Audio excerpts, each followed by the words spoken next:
There's no need to drive around South Florida wasting valuable time looking for a new or certified pre-owned Acura. Go to the #1 volume sales dealership in the Southeast United States. Craig Zinn's Acura of Pembroke Pines. Purchase with pace and space in a dealership tailored to your needs. From home buying to providing that personal touch. Contact the 2020 Satisfaction Award winner Craig Zinn's Acura of Pembroke Pines. 888-776-5123. That's 888-776-5123. Or visit them at 15601 Pines Boulevard in Pembroke Pines.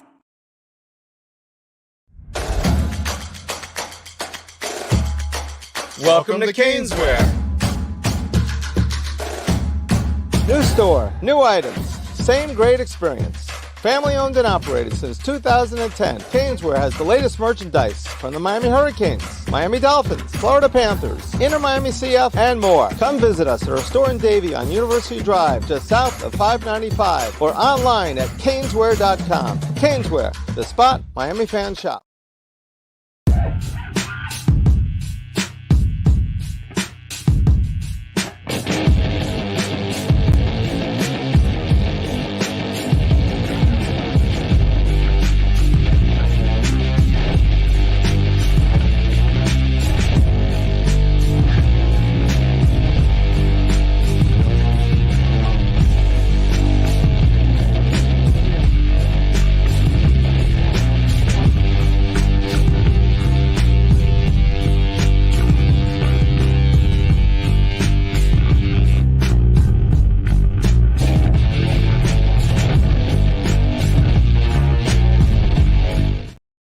We are live. It is the Squared Circle Digest, Tuesday night, 7 p.m. instead of 8 p.m. We're going to start this off a little bit earlier. I am Sean Stanley, and that man down there is the great Frankie Fresco, sir. I acknowledge you, Frankie Fresco. Oh, he's the final boss now.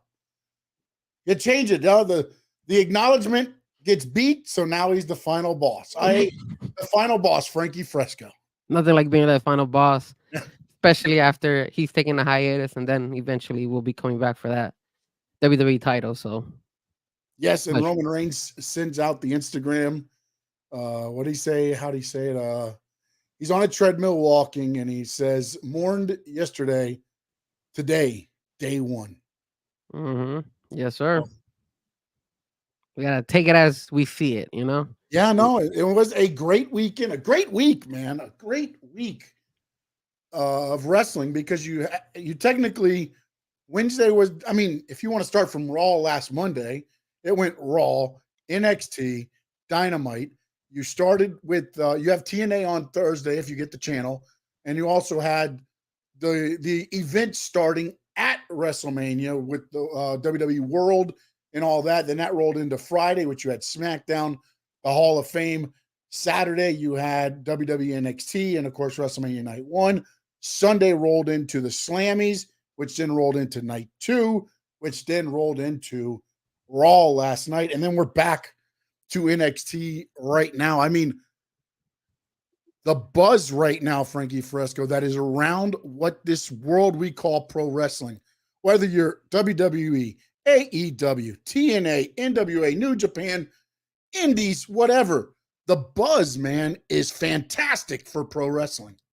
Yeah, I mean, you forgot to mention Collision at 11:30 at night on Saturday as well. Geez. My fault. How can we not forget wrestling at 11:30? It ended at 1:30 in the morning. So yeah, because the accident started at 11:30. It got pushed back because the game went long, right? Yeah, the March Madness went like about 10 more minutes longer. So it was like we had to miss out. We had to stay up a little bit late for everybody in the East Coast. But I help you out on the East Coast, man. Crazy. Bad enough they start the game so late for the national championship game, but now you got wrestling starting at 11:30. How dare Come on, people gotta go to sleep, man. People gotta go to sleep. Yeah. All right, so WrestleMania in the books, Frankie. We're gonna go into some of the main matches. We'll listen to the chat, see what they thought, and everything else.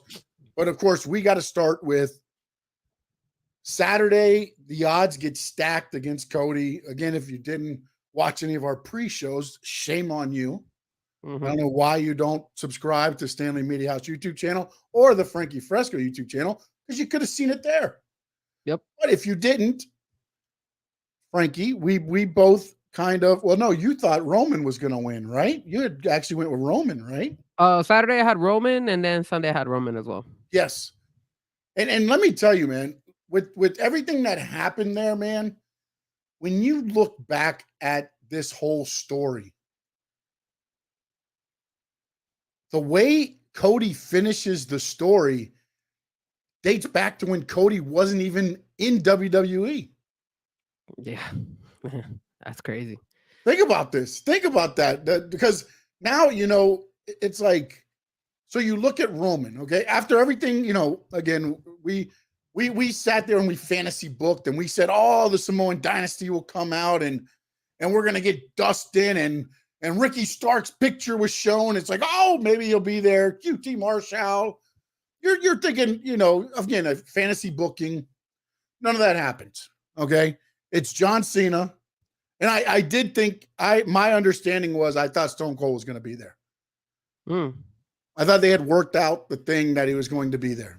Obviously that didn't happen. Undertaker comes into that role. He was the Braun Breaker to the Brock Lesnar at the Royal Rumble.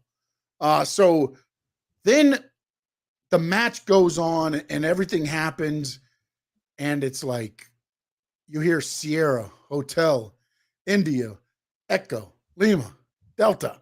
And it's like, Shield. The hell is this doing? Like, some people were like, where was Team Ambrose? I know. Some people were like, wait, Ambrose is there? And I was thinking, but I was trying to figure out, and I'm thinking back all this stuff. And then as things started unwinding and everything started playing it back, when you look at what Seth Rollins told Cody Rhodes at the Raw, he said, there's nobody to be a better shield for you than me. And I'm paraphrasing because I can't remember exactly how, but that's pretty much what he says. And then it comes out and he hits the music. And Roman Reigns does the Superman punch while he's holding the chair to hit the Rock. Then he finally works his way up after all the stuff with the Undertaker. John Cena comes out with Solo Sikoa, all that stuff. The Undertaker chokeslams the final boss, not Frankie Fresco, but the final boss, The Rock. Roman Reigns crawls back into the ring. Cody's crawling for the chair. He misses it. Roman gets the chair. And he's staring at Cody. But then he looks over, and there's the Shield member with his back to him, crawling up this ropes himself. And for the first time that I can remember, Roman went for revenge over being smart and retaining the title. And in the end, Seth is Cody's shield, and Cody finishes the story. I mean, the storytelling, is just, kudos. Kudos. This story started before Cody even got into the damn company. Well, returned to the company. I'm sorry, because he had already been there, but until he returned. I think what they did was they implemented stuff like this. I don't think that was something that they kind of wanted to, but I at the same time, I really. Oh, I'm sure in 2000 they weren't like, hey, look, we're going to get Cody back here in 2024. So let's do it this way so that we can reenact it perfectly in 2024 at WrestleMania 40. But I think what tends to happen is that there's so many stories in WWE that are kind of like open. They're left open. So they could always go back and be like, okay, let's go and bring this back. Like, for example, John Cena coming back. Yep. It makes perfect sense because Solo beat him last year at WrestleMania. So we should have thought about that. We also went ahead and we said, hey, if the Shield comes out, obviously I think not only do I feel that the fans got confused because we thought Dean Ambrose was going to come out, which would have been badass if he would have come out. But obviously he didn't. But here comes Seth, and then obviously like what you said, I think Roman Reigns kind of got so confused, just like the fans did. He thought Dean Ambrose was going to show up, so he decided to just go hit Seth Rollins with the chair and get revenge for it. So I mean, it was good. And now the Undertaker, I don't know how I guess the Undertaker, the whole, Undertaker, the Rock type of, like beef that they've always had, or I guess the type of like Yeah, again, memories that and stuff like wasn't that. originally scheduled to be the Undertaker spot. That was supposed to be the beer drinking 316. That didn't get worked out, so they had to throw in. And I guess when you do it, it's who's the most respected guy in the locker room ever? Undertaker. Undertaker. So, I mean, again, that's the only hole that you could find in this whole thing is like, where does the Undertaker fit in? But then you could say, well, he's just tired of The Rock talking his loudness and final boss and all this stuff. And he came to straighten that out. What I mean? Like you can write in the Undertaker just because of the respect that he demands. I mean, if there's okay, so the things that I liked about that obviously Sunday night matchup was I like the fact that they let the fight go on for a while before they started bringing out the people. I thought that was smart because you're still giving Cody and Roman their time. And you didn't want them to get overshadowed by all the guests that were going to come in and get involved. So I thought that was smart from the WWE.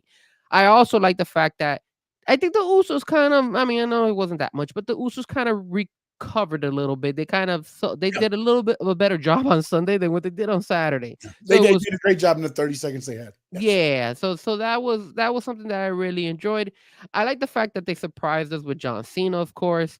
I love the fact that John Cena, when he saw The Rock, he was shitting on his pants. I love that. He was like, he didn't know what to do. And I think, that goes to show you that eventually, maybe in the long run, it could possibly be maybe a Rock Cena again at one point in time before the Cena decides to retire.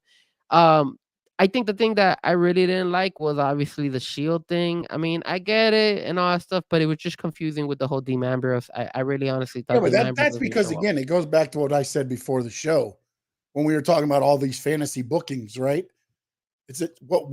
You hear the Shield music and you go, "Oh, it's Dean Ambrose." Dude, the contract, man. Like, why would you think? Wait, Dean Ambrose, though. Wait, because you were going ahead and like giving this dream possibility that fantasy booking. I was saying Dustin comes out, Ricky Starks comes out, MJF shows up. That's fantasy booking, but you can't get mad and be like, "Oh, they confused the audience." The audience confused themselves. They hit music. No, they hit on a button, and it was the Shield music, and you thought Dean Ambrose was going to be back?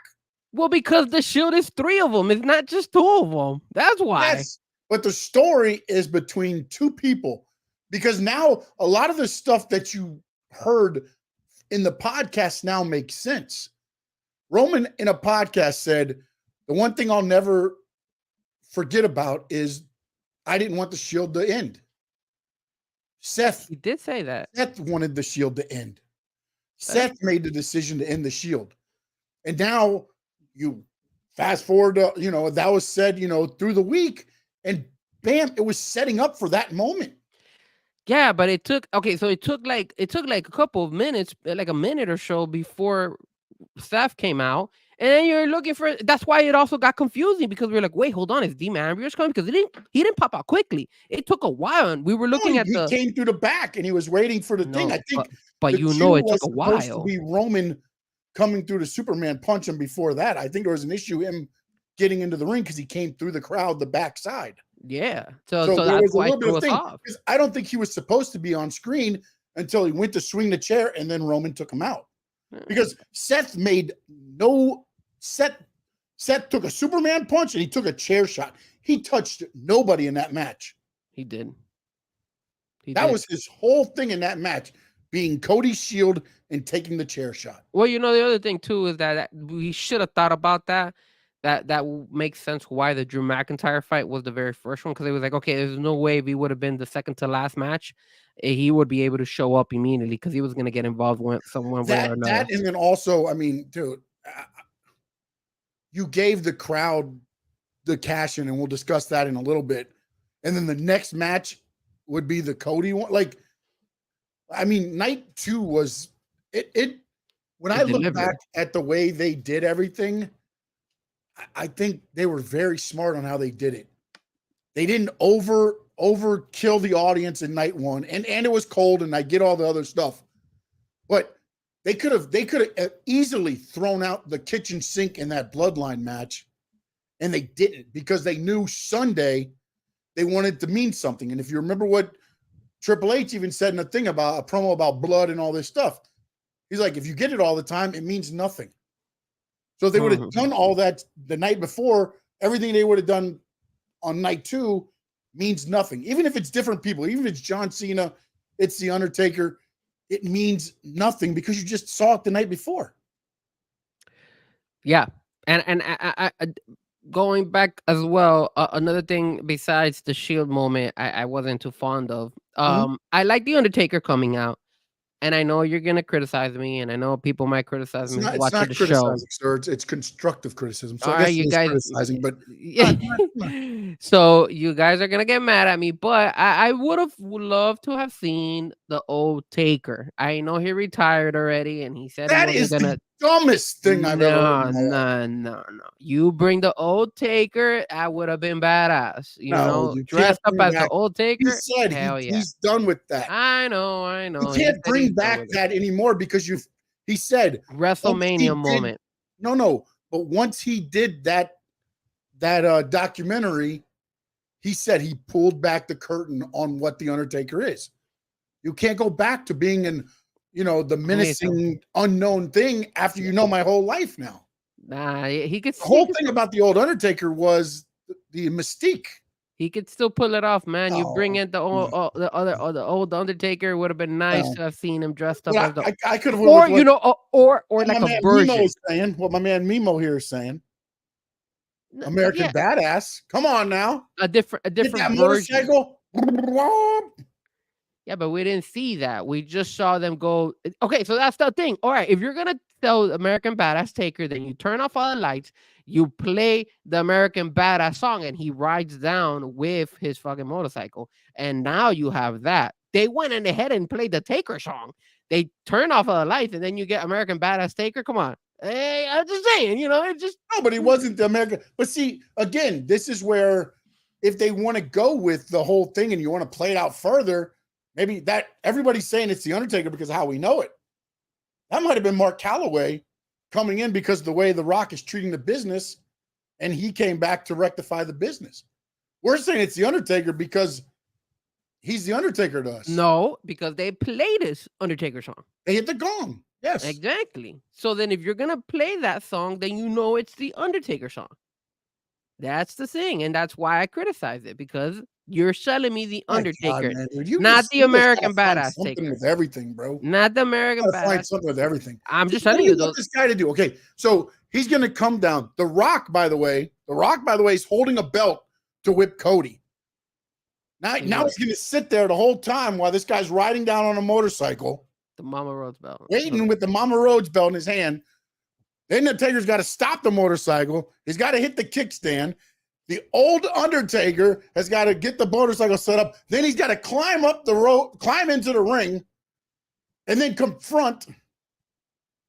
That's why the final boss is before the Rock swings the belt. The final boss is the final boss. He would have sold that. The final boss knows how to sell everything. So he would have sold it. Look at yesterday, man. Look at all that. Look how long that segment was. He still sells it. 6 minutes. That opening segment. I know Triple H took the first 5 or 10 with Cody, but they win a whole thing. Hey, what do you think? What do you think he handed him? I don't know. I don't know what he handed him. He probably should have handed him maybe a napkin or something for our crybabies are finally happy and shit. I don't know. It's just. Well, I've been going back. I've been thinking the whole time, what did him and Cody have? What do they have in common? And I don't know. Maybe it's something between their dads that their dads shared because they did team up for a little bit of time. Yeah, Mimos has a good point. A ticket to his new movie. There you go. Yeah, no, it could be. I mean, but it's about the storytelling, because I know, and when we talk about all this stuff with WrestleMania, and a lot of people are, I know Chad poo-pooed on the whole Rock holding the belt and putting it on, and wait, Cody. But there's a lot of people who are criticizing that. Yeah, but I think because you're not understanding, at least, again, I'm going to go with what I believe is happening right here. You saw Cody holding the People's Championship. You saw Rock holding the WWE championship, right? Mm-hmm. And then at the end, he said, "Don't you forget, I'm their champion. I'm the WWE champion. I'm your champion." So I think what's going to end up happening is it's going to be title against title. Do you think The Rock is gonna put his? Champion, because Cody's going to become the people's champion now. Nah, I don't know, man. They that belt that people's champion belt, I'm not a big fan of, but whatever. I thought they gave it to him because he needs to have something because he's the final boss. But they did, but it'll go into where, put title. Cody will be like, "Look, I'll give you a title shot, but you put your title on the line." Maybe. Well. And then they you just didn't see Cody do anything with the belt like The Rock did with the belt. You see The Rock put it on, and The Rock says, "Doesn't it look good on me?" Cody, in the meantime, was just holding the belt. He didn't do anything with it. No, because he was just holding he's it. already the people's champ. I mean, he said it when he goes, "I'm their champ," without saying it. I'm the people's champ. I'm their champ, and the people went crazy. People have been going crazy since Sunday. It's just, I mean, at the end of the day, it when it came to Sunday, I even though I picked Roman, I knew Cody was gonna win. As soon as I saw him with that entrance when he had the face mask and all that stuff, I was like, Randy walked out, and there's no way this guy's gonna lose. No way he's losing, bro. There's no way. You know what? Honestly, though, I figured he wasn't losing once they put the odds against him. Yeah, I mean, it's like okay, now everything's stacked against him to where you're going. There's no way he's losing. He might get his ass whooped, and he might be, laid out or whatever, but there's no way he can lose. Not after, because you talked about it as well in the night one no way Roman's losing twice. Yeah. I just didn't think that Cody can lose twice. And now I will say this. I'm a little bit upset at Cody. Oh boy, here we go. And the reason the reason I am upset at Cody, and I'm gonna be honest with you guys, and I'm sorry, but if I'm Cody, I'm gonna put screw WWE, screw AEW. I'm gonna shout out my brother. He's there, and he didn't shout out his brother at all. And I know his brother can't come out. I get it. But I still would have mentioned his name. I don't care if I get in trouble with WWE. Right now, I'm on the top of WWE. What are they going to do? Fire me? Get out of here. I would have gone ahead and given kudos to my brother. When he went in, he gave kudos to, I think he gave it to Triple H and to, who was the other guy he mentioned? There was somebody else he mentioned that. Yes. So I love you, brother. Why, like, you got your mom out there. You got your wife. You got I think his daughter was out there as well. Why don't you mention your brother? Your brother's in attendance. I don't know, man. I know he can't come out. I get it. But mention his name, man. That's your brother. And it's not like they have a really bad relationship. They have a solid relationship. So I would have at least. That's the only thing I didn't like about Cody. That I wish he would have mentioned his brother. I would have mentioned my brother. If I was Cody Rhodes, I don't care if my brother Nick was on AEW. I would have gone ahead and say, and you know what? This is for my brother as well, Nick. I see you. At least something. Yeah, but his brother gets a chance to do the same thing this Wednesday. I mean, come on, man. Is he going to call out Cody when he beats Samoa Joe? First and foremost, he's not beating Samoa Joe. That's and we're going to talk about that. We're going to talk about the AEW. Oh, you know what? You're right. AEW wants to be so different from WWE. No way they let a Rhodes finish the story. We'll talk about the AEW portion of the segment, because that was ridiculous what they're doing to Dustin, and that just pissed me off when I saw that. Like. Yeah, it's segment. We'll get into that in a little bit. Man. Let's talk next. And again, we could go 2 hours probably on the first two matches we're going to talk about because of everything that happened and transpired. Did you see that? That's pretty cool. Didn't even know. Dropping the mic. All right. Seth Rollins, night 1, gets beat up. Night 2 opens the show, taking on Drew McIntyre. And let me tell you something. I had flashbacks of Sheamus versus Daniel Bryan at the time. The Sheamus did his brogue kick right out of the gate and pinned him in 11 seconds. I thought that was going to happen he hit too. The Claymore, and I was like, no damn way, not no way. I thought that was going to happen. And then he kicked out, and I was like, and to be honest with you, I mean, Seth got some of his stuff in there, but Drew controlled that match. Yeah, man. I mean, I love the fact that he started with the Claymore, and the Mm. only that I got upset again and again. I'm a constructive criticism type of constructive criticism. Do it. What do you got? It's just the fact that he kept doing it. He kept doing Claiborne's left and right 24/7. What is this? Like, I was trying to think, like, is he Brock Lesnar? Because you know how Brock likes to do his finishing move every 5 minutes. So it's like, why did he keep doing it? That's the only thing I kind of got upset about that fight. But besides Well, that, I think it was more about the fighting, Seth Rollins fighting out of it, because a Claymore usually puts everybody out.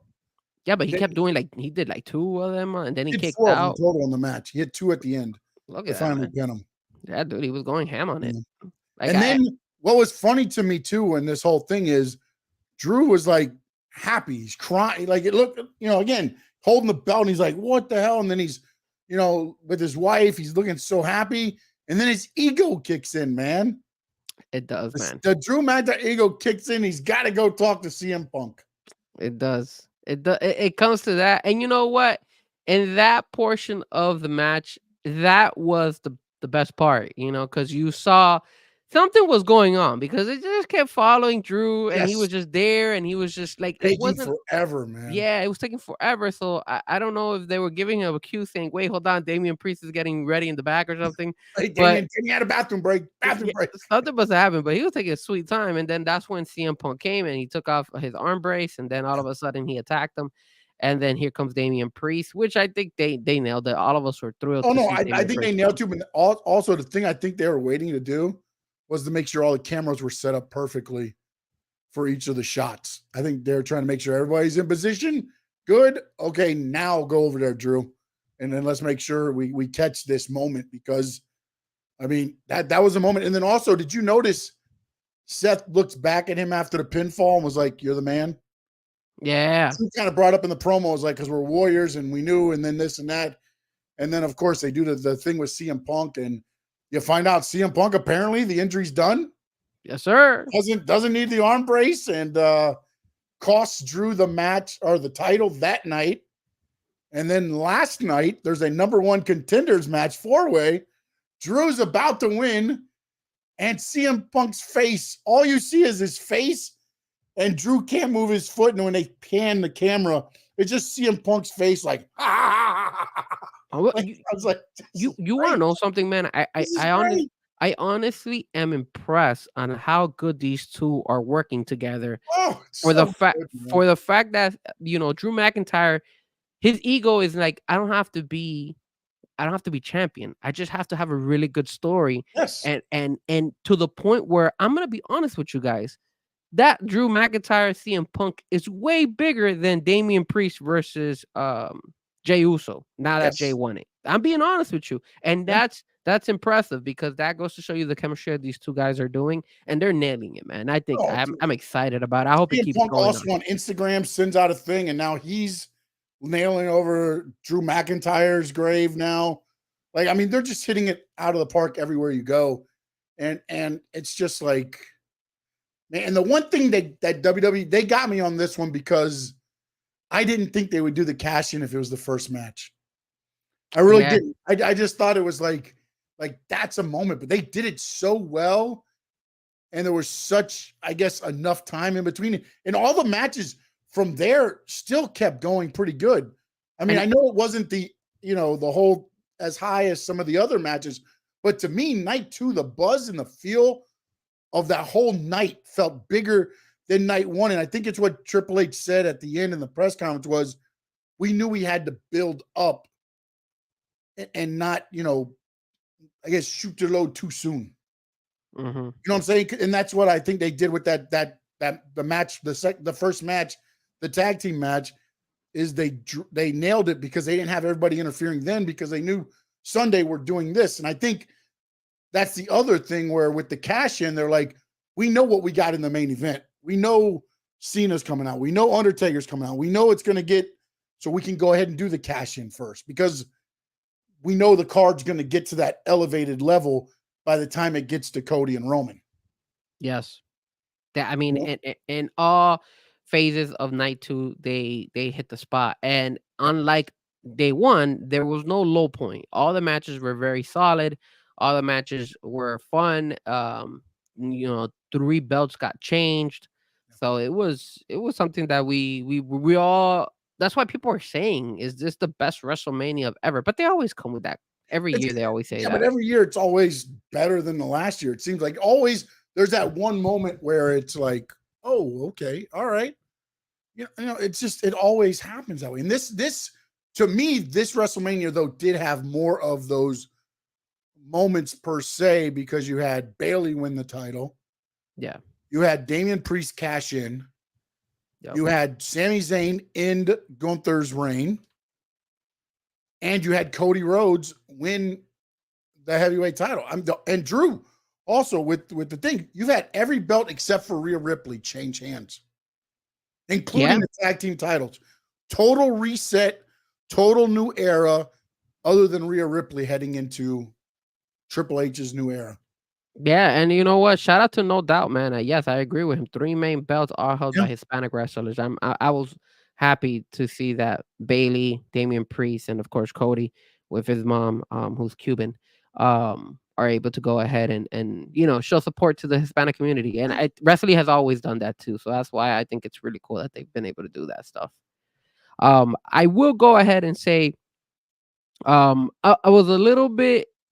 Out of all the matches, I really like the little kind of like new little things that the new wrinkles that they put on there. For example, on the street fight, I found out right after we logged off on Sunday, Snoop Dogg was gonna be in. So I was like, damn, I when I found out Snoop Dogg was gonna be there, I was like, nah, the Street Profits are gonna win. That was the Rey Mysterio match of night one. They put all the guests into that. You had Bubba as the referee. You had Snoop out on commentary, which they should have kept Snoop out on commentary. Oh my God, he was so good, bro. He was hilarious. He was so good. He's like, oh, watch your back there. Yeah. I was like, yo, he's killing it, bro.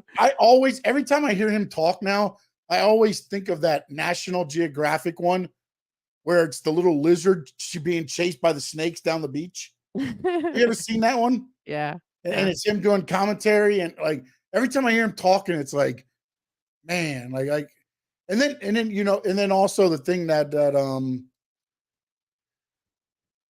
with Bully Ray being out there, and I thought, man, just like, I just thought on night 2, it just felt like everything worked out.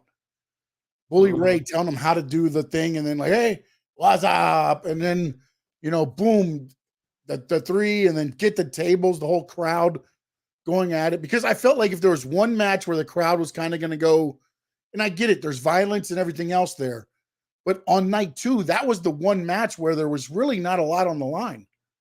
It was just a fight. Every other match, I believe, was a title match on night 2. So.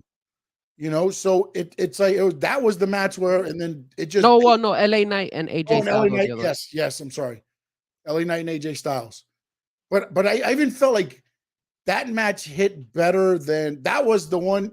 Those two could have been the Jay and Jimmy from night 1, and it felt like they kept pace with the night. Well, I knew that once AJ, I'm sorry, LA Knight came out on the Slim Jim car, I was like, this is gonna be good. They're gonna do a good job, and I figured once he's driving, there's no way he's gonna lose because he's driving that car. I mean, his match is sponsored by Slim Jim. Yeah, so as soon as I saw that, I was like, okay. And then we also predicted the Logan Paul winning it. Good call on it, because how are you gonna get your sponsor, like, you got Prime all around the damn WrestleMania, and him to lose? So dude, that was Randy Orton punt that mofo. What the? Yeah, I guess he wanted to make sure he laid in the boot. Like, yeah, and that guy sold it well, or he didn't know that he was gonna get kicked, because when Randy Orton picks him up to give him the RKO on the table, he's like, no, just kidding, man. Just kidding, man. And you're like, damn, does he know what's coming? And then he took the RKO, so obviously he knew what was coming next. But it's just like. And then Logan Paul posted something afterwards on he watched the main event.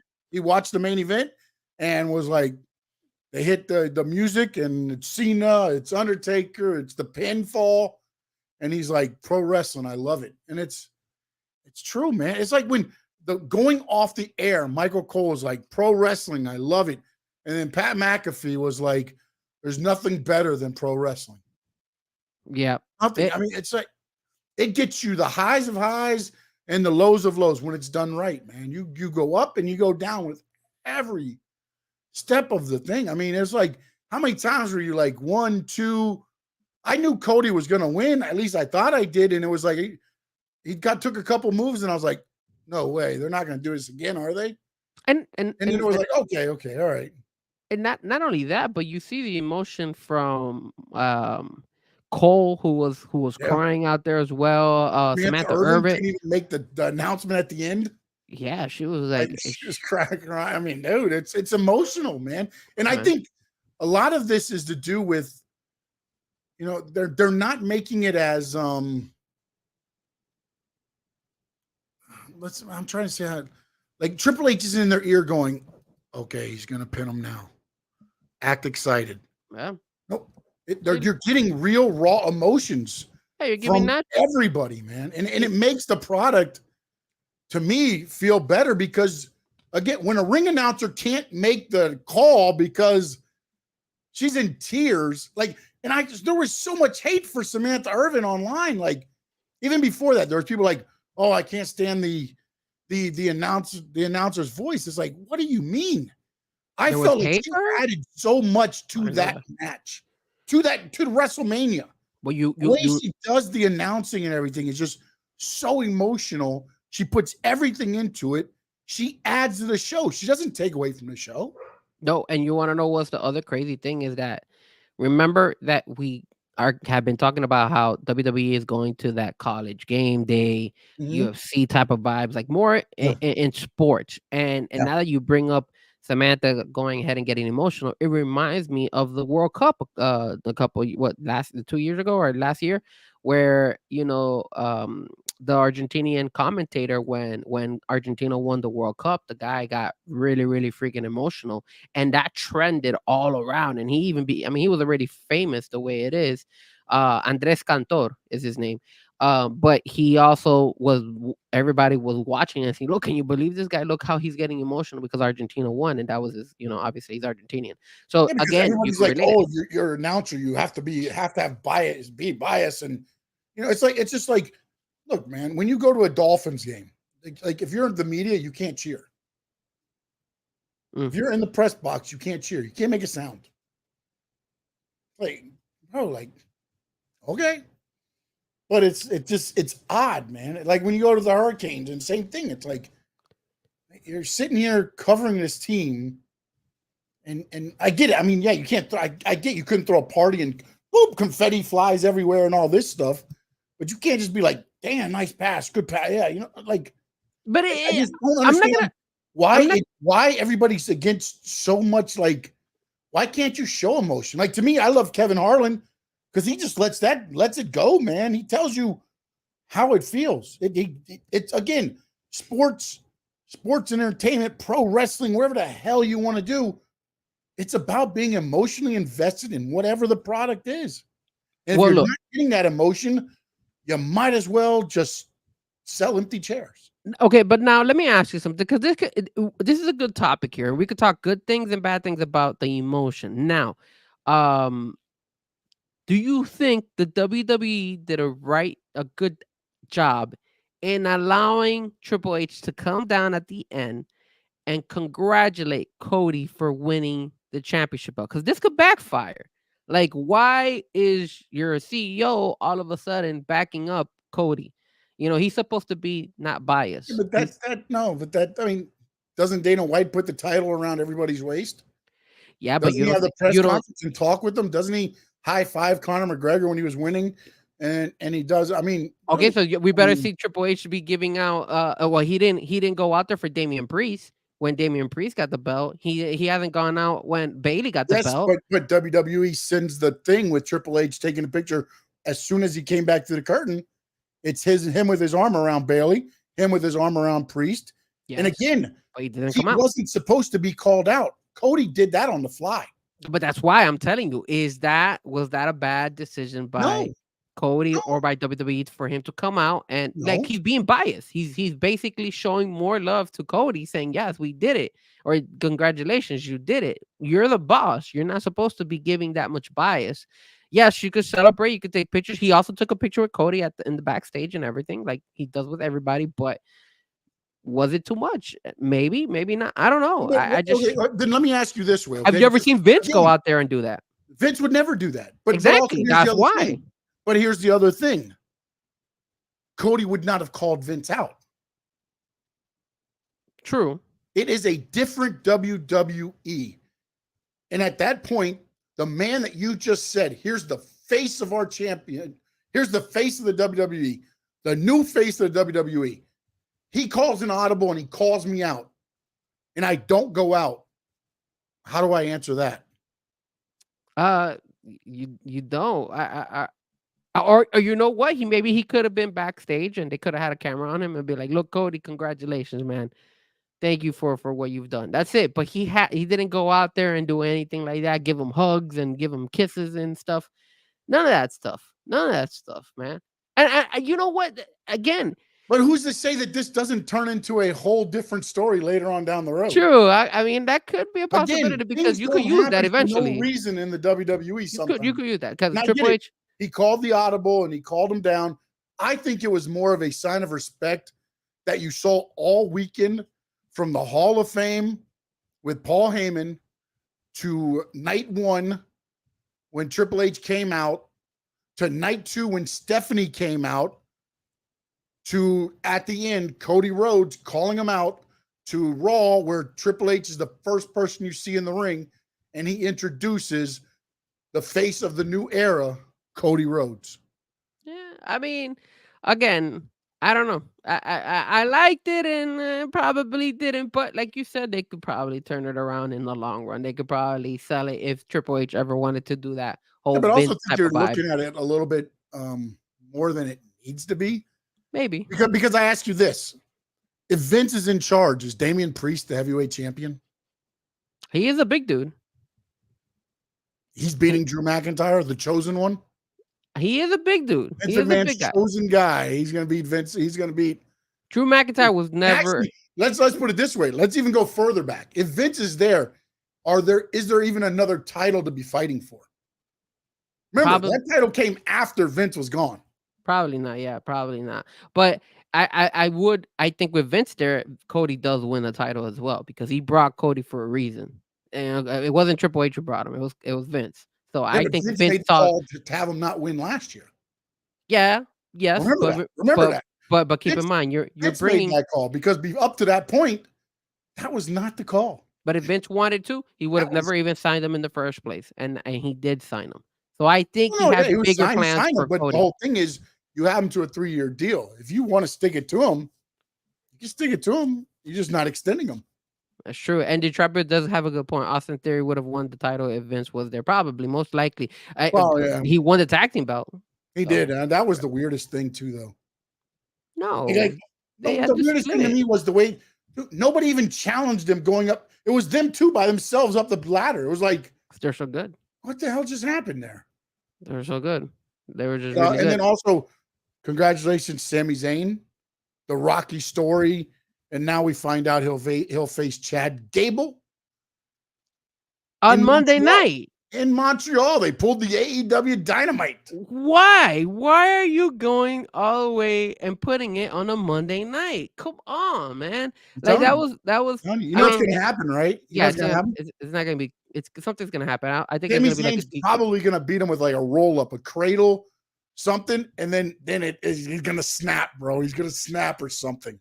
Yeah, I just feel like, or he'll snap during the match and it'll be a no contest. It'll be a that's what I'm thinking about. Yeah, this is where Chad Gable snaps, I believe. Yeah, it makes sense for him to snap because you saw how Sami was telling him, "Hey, look, I gave you the favor, giving you that roll up. I mean, that win. I tagged you in for the win." I mean, he's like, "That's not a favor." Yeah, so that was really good. I enjoyed that, and then of course. How can we not talk about Damian Priest, man? Last night when he came out with Rhea Ripley, and all of us were thinking Judgment Day was gonna fall apart, and now they look stronger than ever before. I mean, it's Judgment Day is doing so like they're kind of like bringing it back so much that even R-Truth wanted to be back in. R-Truth came in on the picture. That was the greatest thing ever. That was the best part. R-Truth this weekend was just gold, bro. just gold. He was so good. Just gold. He shows up to the Slammies. He's got his own red carpet. You know, he does the Mitsubishi Eclipse Yeah. with the glasses, and he asked Miz if he ever had Mitsubishi Eclipse. So good, man. Dude. And then into last night, and you know, his tag team partner, you can't see him. And Miz is like, it's not little Jimmy, is it? We knew where he was going. His childhood hero. We knew he was going to be John Cena. That was good, man. Dude, just fantastic, man. That was really good. And then, I mean, shout out as well to, let's keep it real, NXT, man. Showing face, because now we have a draft date. Both their champions. Bam. Yeah, man. Great job. Dragunov did a phenomenal job against Shinsuke. And then, obviously, this girl, what was her name? Roxanne Perez. Roxanne. Did a great job as well. Both of them really good. And, of course, what did they tell us? The draft. We finally got a draft date as well. So now 25th and 20, what is it? Damn, I had it written down. 23rd and 26th, I think it is. No, it'd be the 22nd and the 26th, I think, or something like that. Draft. No, I didn't write it down. Or are they doing it the Friday and then Monday? It's Friday and then Monday. I knew that. Okay, so it'll be whatever that is. Okay. But the draft is interesting because we're approaching NXT jumping ship from the USA Network to the CW. So now, are we gonna have some Raw and SmackDown talent make their way over and get signed into the NXT? Because you have to be able to sell that NXT. Yeah. You know what I hope happens is I hope they give the Ricochets, the Cedric Alexanders, some of those guys some NXT, but you can't do too much because you still have to be able to send the NXT, you know, your talent through there and allow them to grow and become the next Trick Williams, the next Carmelo Anthony, next Roxanne Perez, Tiffany Stratton. I mean, when you look at everybody that's coming out of that Obi Fima, I think is his name. Obi Fima. Like, my goodness, man. It's just like, dude, it's and they announced the woman to see what they do, man. They announced the women's North American Championship belt now. Yeah. So now you're probably gonna see. I personally hope Lola Vice wins that one, which I think that's probably the route they're gonna probably go because that's usually. I can see her getting that. Or who is she feuding with right now? She's feuding with the one from SmackDown, the girl from SmackDown. What's her name? Natalia, right? Natalia. She's fighting against Natalia. Natalia's the heel in that, right? Am I not right? Yes, Natalia's the heel in that one. So I bet you it might not be Natalia, but it might be the one that she's with. Well, there's a lot of women that could actually win because, like, but I'm thinking because then you have Lola Vice chasing at the beginning. You cheat her out of the title, and then she chases it to finally get it. It just seems like that's what they do. I mean, there's also Lash Legend, who's actually the one who's getting involved with the Trick Williams and the whole Carmelo Hayes portion of it. That she could also win it as well. There's so many options in the NXT world. Also, this girl Rita, Thea Ham, the girl from Chase U. Yeah, they like her a lot, even though I hate her. I liked her character when she stopped being the cheerleader, but now she's back to being that cheerleader for Chase U. So she's annoying in my eyes. But they like her a lot. They like her a lot, so I wouldn't be surprised. That cheerleader thing, that gimmick, that character, I'm not a big fan of. But whatever. Some people like it. I don't. I liked her when she was more the previous character. Is the draft compete with Night? It probably will. I don't know. Is the NFL draft April 29th? Does it start April 29th, NFL draft? Oh, I don't know. That's a good question. NFL draft. Let's see. NFL draft. The date for the NFL draft is April 25th to the 27th. 25th to 27th, and so it'll be night 2 will be the draft of so then it will compete with it. That's kind of maybe they rushed it. Maybe they should have not rushed it. But April they got May. But see, they'll have you got to also do it between your pay-per-views, and they got 2 pay-per-views coming up pretty close together. Yeah, there's not a lot of time. Plus, it's like WrestleMania is always like a reset. So now things start it's to a turn. reset. You do the draft a couple weeks later. Unfortunately, it will be during that time, but we'll see what happens there. I mean, April 21st is Dynasty to Trapio, and we'll get into AEW. Calm down to Trapio. He's like, no MJF appearance. Dynasty on the 21st. Well, you know who I think is gonna make his way eventually to WWE. It has to be Ricky Stark, man. The way he was celebrating out there, he's definitely gonna go to WWE. I know he's injured right now, but it's odd, man. And we'll talk a little more WWE. Is there anything else? Chat, throw in there. If you're listening to us on X, we appreciate you listening to us on X. Jump on over to the YouTube channels, Stanley Media House. Hit the subscribe button, Frankie Fresco. Hit the subscribe button. Hit the notification buttons. We appreciate you watching us on X, but please subscribe to our YouTube channels as well. Plus, there's other content that comes along with that as a bonus. Any other things you want to mention from WrestleMania? I mean, again, we could probably do a 4-hour show breaking down every match and everything else, but anything else that you want to criticize? Well, not criticize, but I think between WrestleMania and Monday night, obviously, I like the fact that now Liv Morgan is going to be Rhea Ripley's next opponent. I was talking to this with Memo. I had told him, I was like, I think that's one that could go up against Rhea Ripley. I like the fact that she threw the chair at her and knocked her, and then obviously that started the rift between them again. So that's probably going to be the next opponent for Rhea Ripley. And at the same time, I think they did a good job going ahead and setting up Jey Uso versus Damian Priest, right? I think it's not too much, not too much for Damian. I do want to ask you this question though. Who should be Cody's first opponent in defending his new belt? You don't let us finish up the WrestleMania thing. That was my next question. Oh, where I was going to get next is like, one, what's next with Cody? And two, what's next with Damian? Well, Damian, we got Jey Uso. I mean, yes, but is Jey Uso is that where they're leading to on this? He's good. He's good for his first defense, and I don't see Jey Uso. I mean, of course, they're gonna feed somebody to make you look good. That can make you look good and things like that, and also somebody that's worthy of it. It's not like they're gonna be like, hey, here's Cedric Alexander, and although Cedric Alexander I think deserves more, but that's beside the point. But Cody throws me off. Cody is the one where I guess we'll see what happens on SmackDown, man. Like, yeah, Cody throws me off a little bit because Cody, obviously, I feel like, and I agree with DiTrapio. I don't know if it's going to be solo, but it's got to be. It's going to be Bloodline related at some point. It's going to be. Listen, supposedly Jacob Fatu is going to make a big splash wherever he goes, and some have said he's going to end up showing up in NXT and everything else. I mean, I could see him being the one that goes against Cody. No, maybe on a Monday night or a SmackDown, but not on a live pay-per-view. No, I'm just confused who you could put. Like, don't sleep on Jacob Fatu, man. No, you can't just go out of the blue and just put him on a title shot. No, that's not gonna happen. On a Monday or on a SmackDown, yes. It's like Cody when Cody came to WWE. Somebody to fight somebody for a title on SmackDown. That's AEW-esque.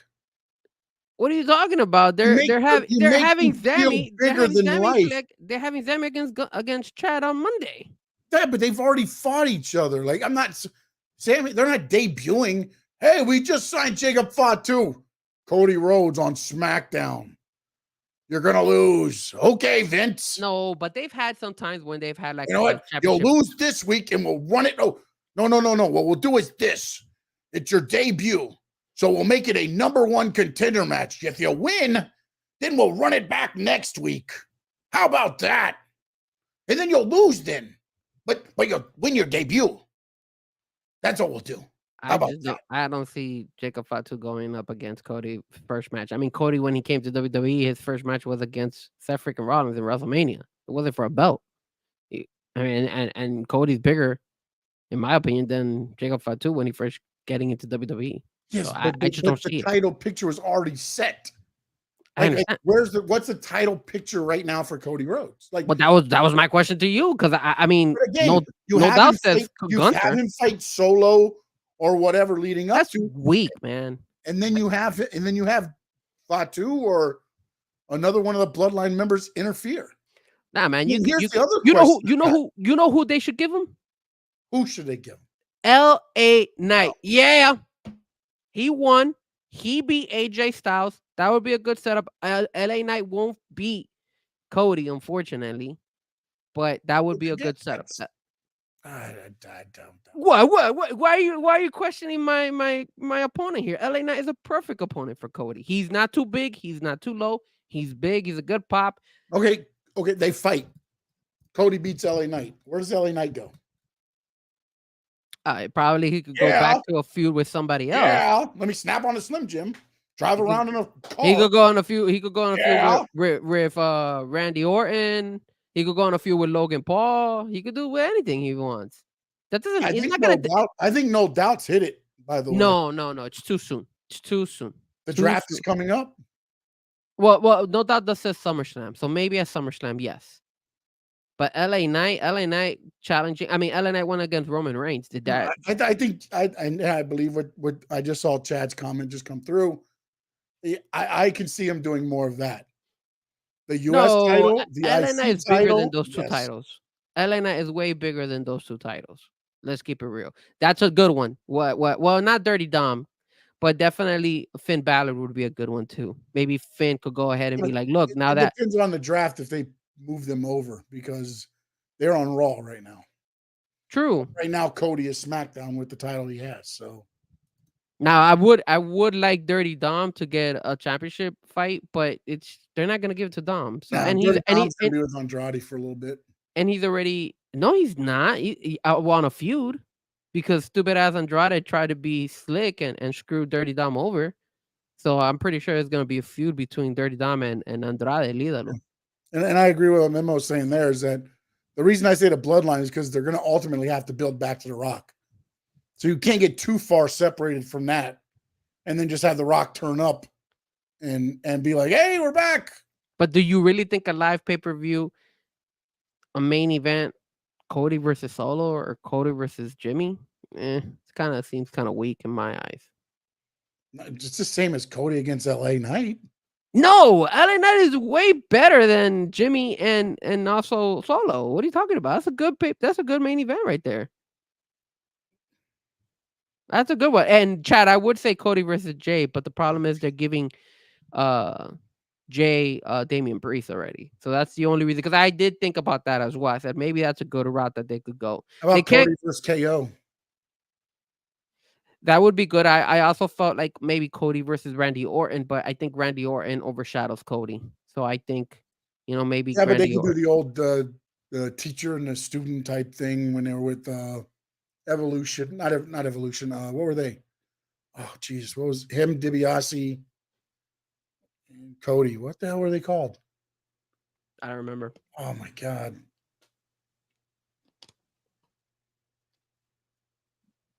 Drawing a blank. Chat, help us out. Chat, help us out here. But so let me see. I'm going to look it up real quick here. Why are you looking it up? I'm just trying to throw about spitballs out there. I mean, this guy, Shinsuke. No, I hope they do not put Shinsuke against him. Now, you know who they could put? But again, he's Monday night. But Bronson Reed. The Legacy.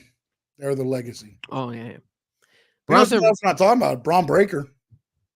Braun Breaker's another one that they could actually bring over. That's not a bad idea. He could be Braun Breaker versus Cody. Which way those two are doing in the tag team, man, they might bring those guys over as a tag team.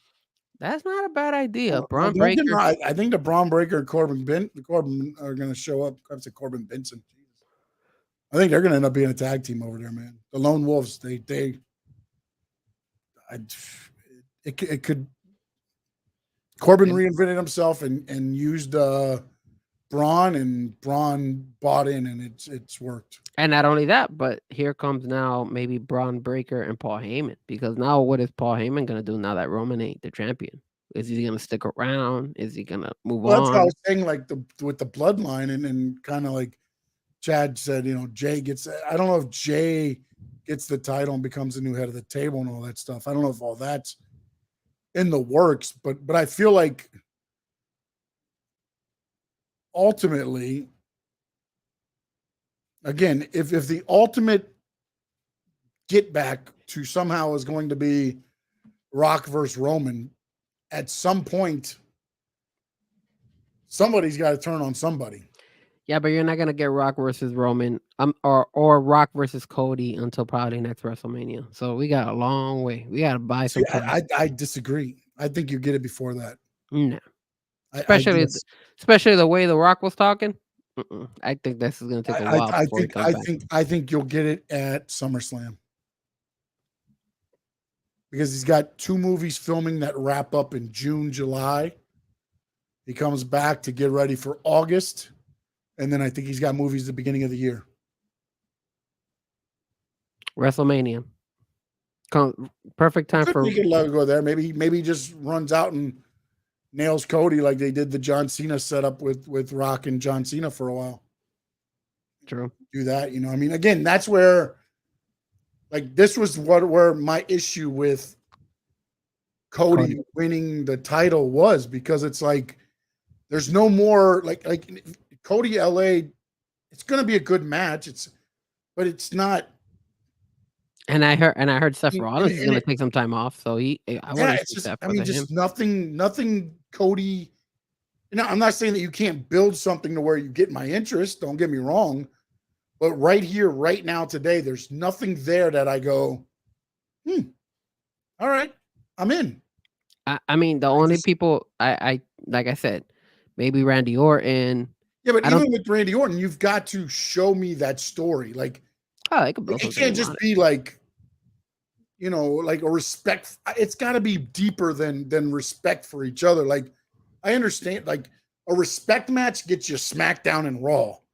Like a pay-per-view match, main event, it's got to have something on the line more than just the title. Like, that's the problem. Like, every time Roman defended the title, it was like, oh, this could be the end of the bloodline.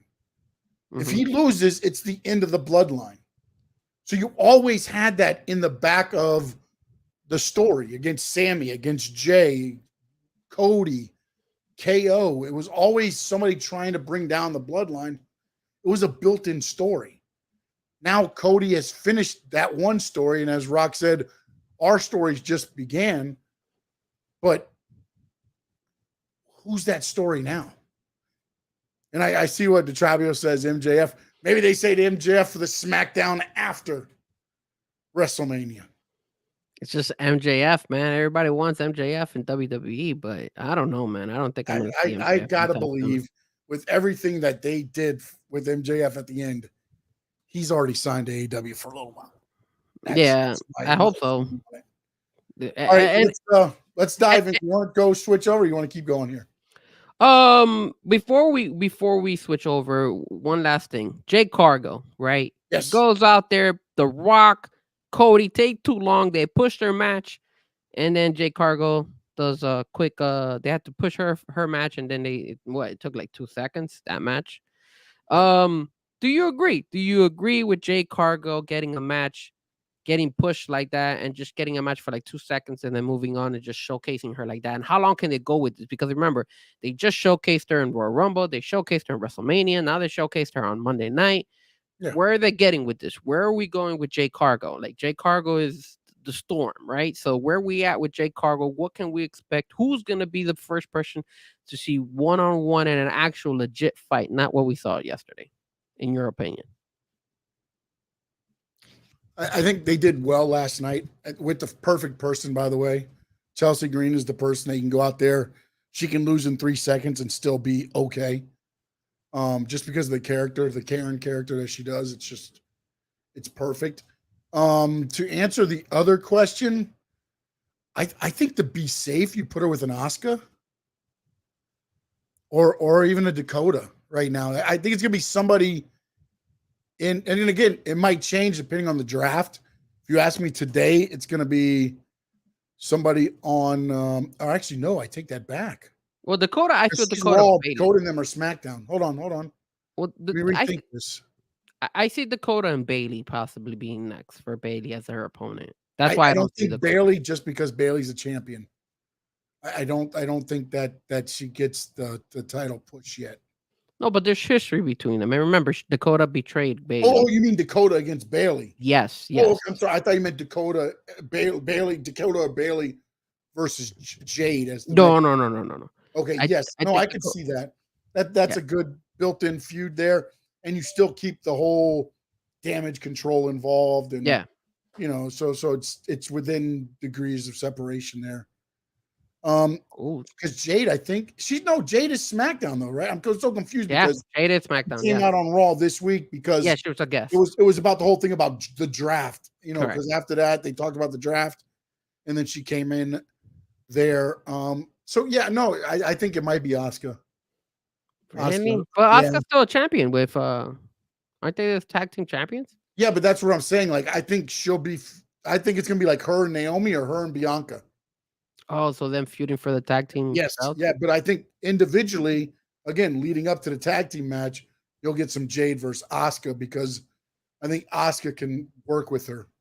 Did you hear the on Busted Open Mark Henry talk about Kylie Zane and how he felt she was disrespectful? Because apparently she was parading herself on the ring during WrestleMania Day One when Bianca, Jade Cargill, and Naomi were coming out, and they were like, he mentioned about it. I don't know if you heard it. He mentioned I think I about it. saw a clip of it, but I didn't understand like the whole thing. Yeah. I never paid attention to what Kyrie was doing. I'm not gonna lie, I don't So, know. so apparently Kyrie was. I don't know the rules of wrestling, but he goes and he says that when they were coming and like strutting themselves heading to the ring, Kylie Sane was inside the ring running around, still showboating and all that stuff, and he felt that that's disrespectful. That typically you're as the opponent or as your opponent is coming into the ring, you're supposed to get out of the ring and just respect their time because it would be messed up if they did that to you. Now I'm asking you, is that right? What he was saying, is that something you're supposed to do? Because I mean, Well, I go back to if you think about the first match of that card, uh huh, Drew McIntyre got out of the ring when Seth's crew was going around. yes, he did, Mhm.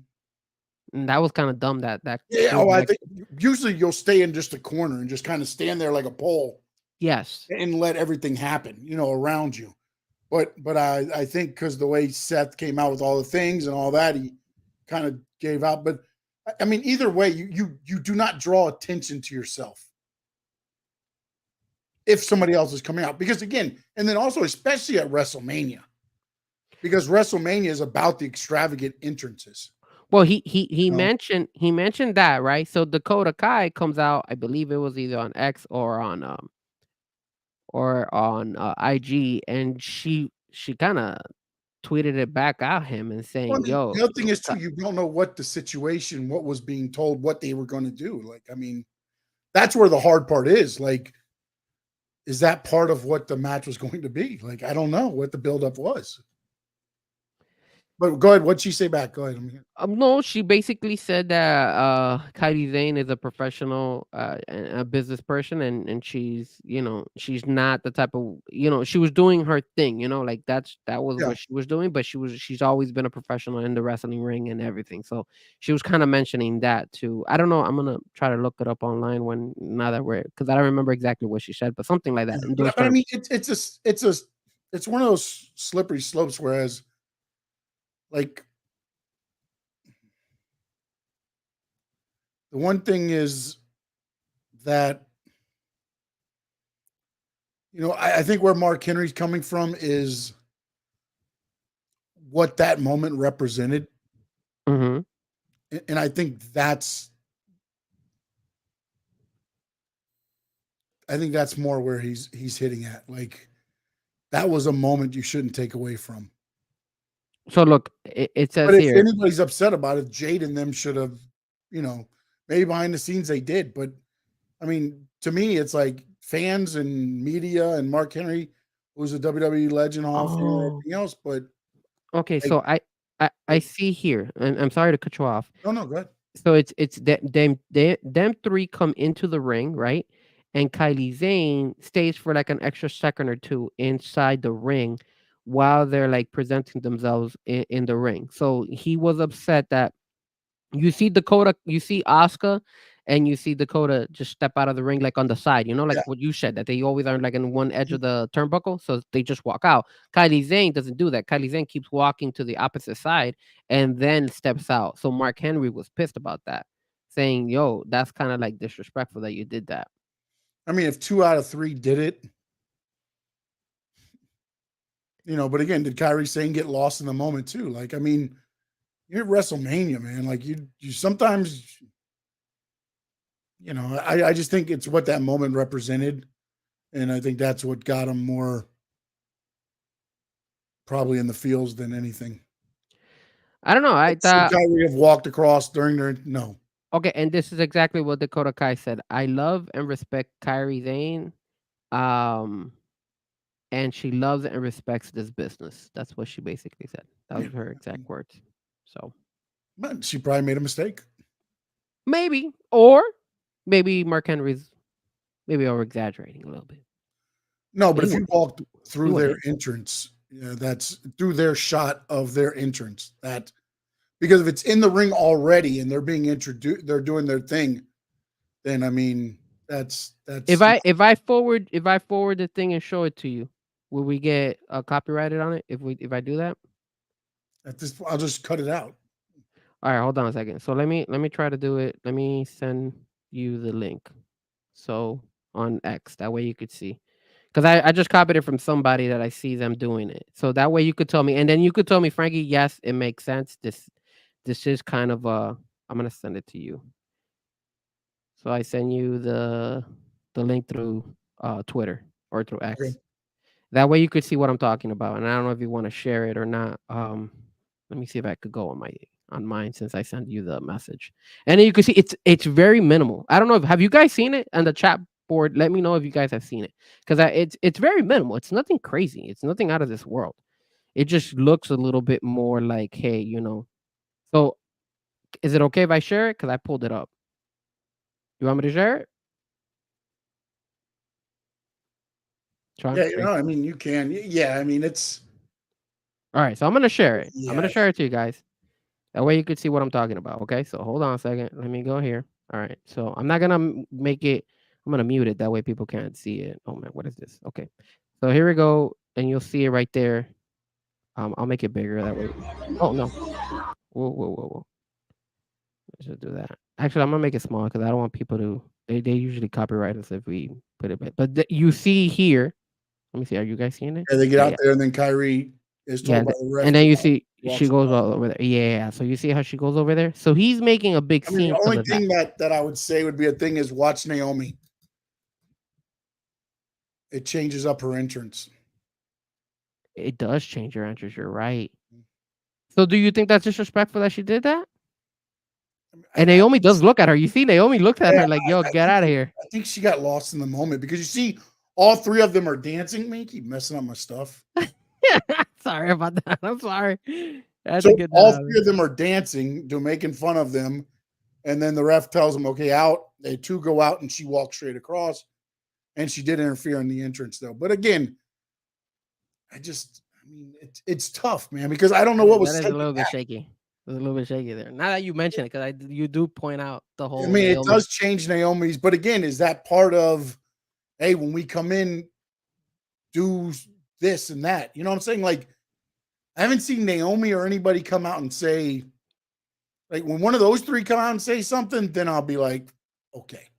And I'm not taking, again, Mark Henry, legend and everything else, but we don't know what was discussed in the back. Was that set up to be that way? I don't know. I mean, it looks odd. It looks very odd from that thing there. And when you look at Naomi, she does make a gesture. She does. And the other two just get out right away. And she could have went the other way and been right out of the ring. Instead, she walked all the way through. I don't know. If you were in that position, if I'm Naomi and I look at her, I probably would have been pissed a little bit. I'm not gonna lie. Yeah, but I don't think to interfere with what my entrance is at WrestleMania. That's our moment. That'd be like Cody coming up out of the Cody Vader and getting attacked before he can take his mask off by The Rock. Yeah, you know what I'm saying? Like, you don't get the full force of what that moment's supposed to be. Yeah. You know, like it's I could and, get then, Mark and Henry saying again, that. it also goes back to what that represented. You know, the three women in the ring at the same time. Like there's a lot of representation there too. Yeah. You know what I'm More saying? more And than so, wrestling too. yes, exactly. No, that's what I mean. Yeah. That's what I mean. You know, that was a historical moment for WrestleMania. I mean, you know, three powerful black women in the ring at the same time. We'll see. Maybe it's nothing, but if Naomi does come out and say something, My thing is, if Naomi or none of them come out and say anything, then water under the bridge. yeah, okay, Water under the bridge. And I can maybe live with that. afterwards they said something about it, or maybe they said something to Mark Henry, so Mark Henry makes something out of it. Mark Henry didn't get this out of nowhere. Mark Henry is not sitting at WrestleMania going, what the hell is Kairi Sane doing there on the entrance? That is a Somebody very. had to point that out to him at some point. Do you think somebody mentioned something to him because he has a good relationship with Jay Cargo too? Yeah, so He has a good. I mean, they have that AEW connection. She has a good connection with him. You say it, and then we'll just go along our business. Wow, good point. You know, again, so maybe that was their way of getting it out there. Maybe there's more to it, but you know, in WWE they'll probably spin it. knowing WWE, they'll probably even spin it. They could actually spin it if they really wanted to. So, but yes, DiTrapio. Sean, is it time? Should we move on? Oh yeah, it's time. Oh man, it's time for the main event. Oh, I'm sorry, I went Mark Henry on it. Sorry, my fault. Sir. So now we got some crucial things going on this Wednesday. Oh, it's a Tony Khan announcement. Is it really a Tony Khan announcement? No, there's no Tony Khan announcement. He made the announcement on Saturday night at 12:15 in the morning when nobody was watching. What was the numbers? What was the numbers to? Do you have the numbers for Hold Collision? on, man. Let me see if that came out. That would have been so funny to see the numbers of Collision. Imagine if they did better. Well, man, it helped the West Coast because the West Coast was watching it around what? Like, it's a 3-hour difference. So it was Raw last night. 10, 9. Yeah, it was like 8 o'clock for the West Coast. The West Coast probably had a good wrestling. And maybe they have bigger fans over there in the West Coast than the East Coast. Wow, Raw did a 2.3 last night. Of course, man. Jeez, man. That's a big number for them. I mean, come on, man. Luckily, it went against the men's game, not the women's game. I mean, there was a point in time right before the game started that WWE was trending. Like the first quarter was going up against the men. The WWE was trending higher than the college basketball game. That's how good Monday Night Raw was, and that's how many people are so invested in wrestling right now, which is insane. Whoa, very impressive number. For Collision? Yes. At 11:30 at night? 11:30 at night. Talk to me. Oh, sorry, wrong Raw podcast show. Yeah. 2:32. Oh my God.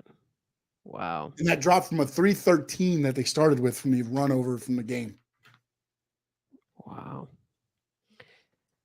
All right, well, let's get into it. So AEW did a lot this week. I mean, they were talked about on a podcast. They were big news Monday, Tuesday, Wednesday. They got talked about a little bit on Thursday. I mean, they were in the news cycle this weekend.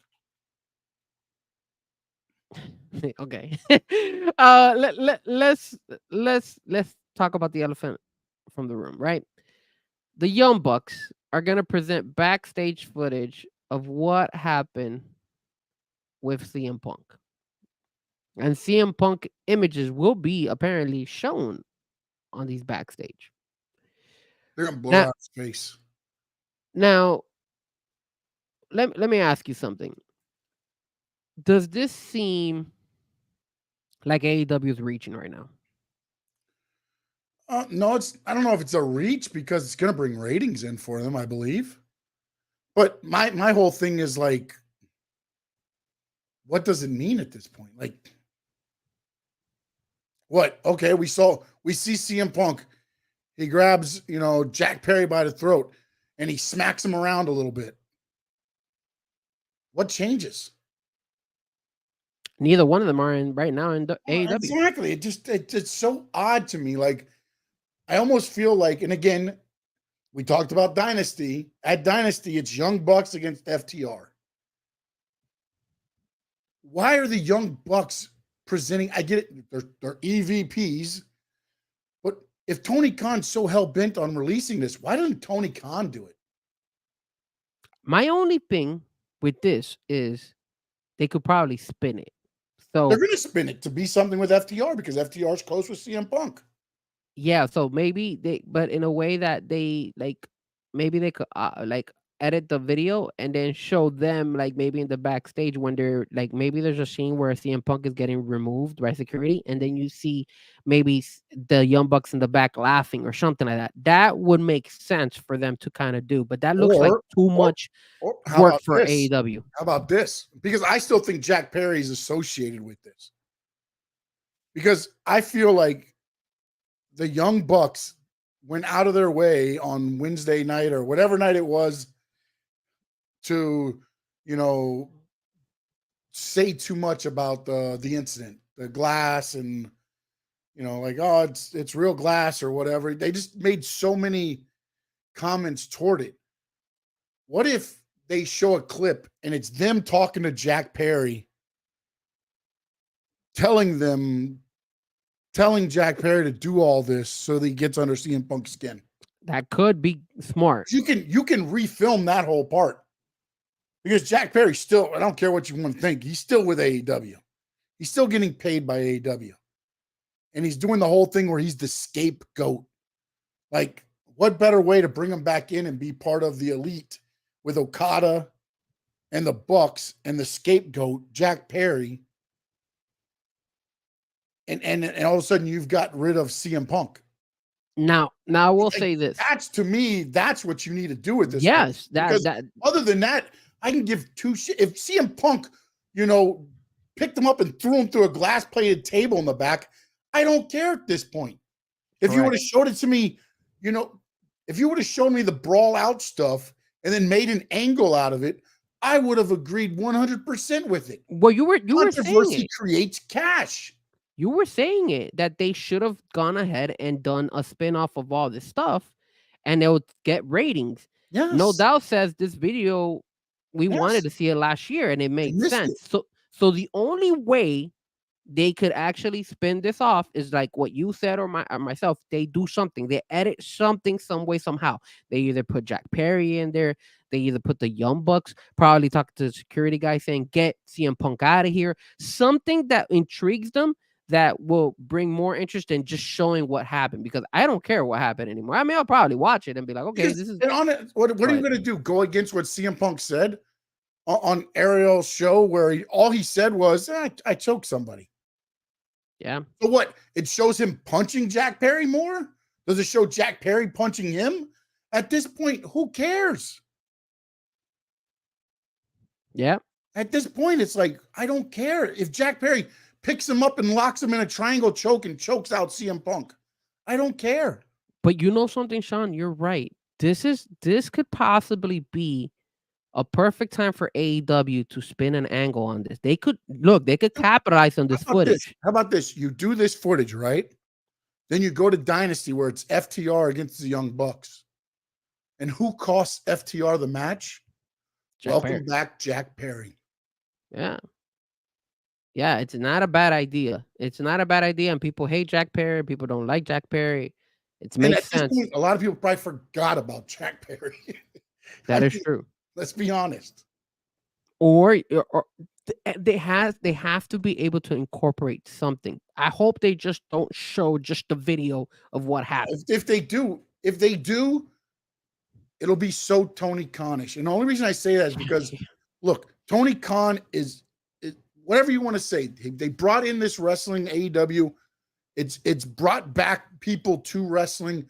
It's done a lot of good. The problem is he manages from his sleeve. Like when he gets upset, if you say something about him, he retweets and comes back at you. Like, you're an owner of a company, man. You don't have to keep coming back like a 10-year-old kid in a fight.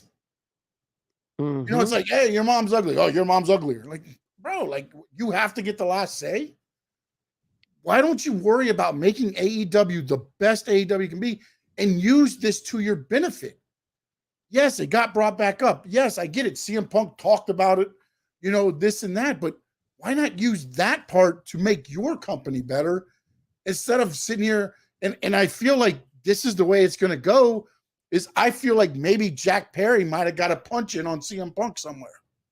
So their thought is, well, we're going to make CM Punk look bad because Jack Perry punched him. And at this point, I can care less if CM Punk is laid out on the floor to sleep. I watched that in a UFC cage twice. If you would have showed it to me the week after, maybe I care a little more. Yes. But at this point, I don't care. I'm watching CM Punk have the best time of his freaking life right now. Yeah.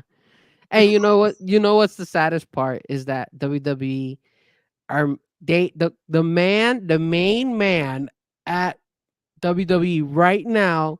AEW had him. One of the biggest storylines right now going on, where everybody's tuned in. CM Punk against Drew McIntyre. AEW had him. So it's like these are missed opportunities. Can I go back and tell you something even worse? Jake Cargo, another one, missed opportunity. Not only that, but think about this. Let's go back to the WCW days. Let's compare that. WCW had Stone Cold. WCW had Terror Rising. WCW had Eddie Guerrero. WCW had Chris Jericho. WCW, however you want to look at it, wrestling-wise, Chris Benoit. Rey Mysterio. They let all of them walk. They even had Scott Hall before he was Scott Hall and Kevin Nash before he was Kevin Diesel. They had him beforehand. They had Booker T. They let him go and then they brought him back. You know what I'm saying? Like it's one of those things to where, and I don't care. The one thing that WWE's always, to me, the mentality there is if you can make money, I don't care. I don't care what's happened. Can you make us money? Yes or no?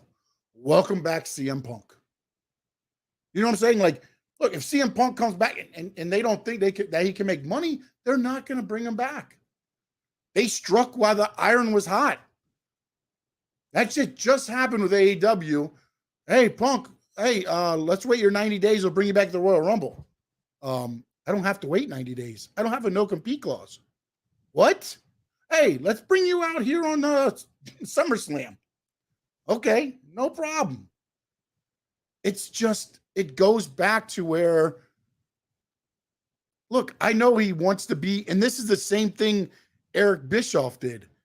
He wanted to be so different from WWE that he went to guaranteed contracts. He gave guys, lighter schedules. He did all this, and what did it get? What did it get? And I'm also gonna point out some things that I noticed last Dynamite as well. And we've been watching something in the WWE world that has been a breath of fresh air, which is the production. The production of going ahead these different camera angles, and Triple H talked about it. These backstage stuff, these graphics. Last night, man, when Rhea Ripley gets attacked, right? Dominic comes to her side. The camera comes in. He pushes the camera to the side, and it goes right out to the crowd and right to the ring. I mean, awesome stuff. So now let's rewind with the AEW side. So the AEW side. Last Wednesday, Adam Copeland comes out, starts talking, and his microphone is not even working properly. Yeah, and he's giving feedback, and he's like, "What's going on here? You're a big wrestling company. How in God's green earth are you having these issues?" You have Will Ospreay. Will Ospreay right now is one of their biggest attraction. When he does his move, when he goes like this and goes like that, there's no fireworks. There's nothing. That's just him. That's a perfect time to throw some fireworks for him as well, because he is your biggest draw right now. Right now, he's their face, man. Right now, he's doing a phenomenal job. Why don't you go and you do that? Like, why don't you go those extra steps in order for you to be able to stand out a little bit more? Remember, I talked about it a couple weeks ago when they had Renee Paquette talking, and they kind of had like the UFC version where she's talking and then they're walking into the ring. I like that. Yeah. Bring those type of little wrinkles to make it more. Look, it's not about the die-hard wrestling. It's about how you can make wrestling bigger and better than what it is. It's the production, man. But But that's the problem, though. AEW and Tony Khan wanted to be about the wrestling, and their in-ring wrestling is phenomenal. I'll never take anything away from it, but just that in-ring stuff doesn't tell a good enough story. You have some, the Edge and Adam Copeland and Christian. Of course, they could tell a story. They've got 40 years of freaking, but everything else is like a dream match. And unfortunately, with dream matches, yes, they're great to watch, but you've got no buildup, man. Like, I'm happy with the buildup they're doing with Ospreay and Danielson now. The only thing I don't like about it is I feel like they're doing this thing with Bryan Danielson where it's like, I respect everybody. I hate that crap. He's my friend.